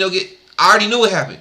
But in that though, I was blessed, because at that point I was like, you know what, I'm not gonna trip, because I was upset. I'm like, I really want this book. So I was upset, but I said, you know what, Most High, I showed you I wanted. I showed you that I was willing to go out on a limb, and I felt like you wanted me to have it. So I'm going to trust that you're going to lead me to the book. And I kept looking and praying for it, and eventually I found the actual website where the actual printers of the book, right? The actual people who, stand behind this book, and they was only charging $100, bro. So all praise to the Most High. So dang, if y'all ask me, I got to find a website. Family, I'll be buying stuff, but I don't be saving the websites, because at the time I don't be thinking that anybody gonna want it. So if you want it, if you can't find a website, let me know, and I'll go look and find it, and I'll share the website so y'all get the book, family. But yeah, so just let me know. If not, if you're not worried, if you just gonna keep following along with me, even though I'll be falling off sometimes, and it might be days or even a week between I read the next few pages. But look, when I take my time and don't rush, family, we get good readings like this. We get deeper, we get more knowledge. But when I be rushing through, family, we miss stuff. And although I didn't even go through it, I still think we got a lot of good knowledge. Like, this is like a good church session. I'm just saying. Anyway, family, without further ado, I enjoyed y'all. I hope you enjoyed me. But I'm about to go to bed, man. And I'll catch y'all later. So without further ado, I am a healthy, wise, strong, protected, celestial being that is loved by the Most High Creator. Alright, I'll catch you later, family. Be blessed. Shalom.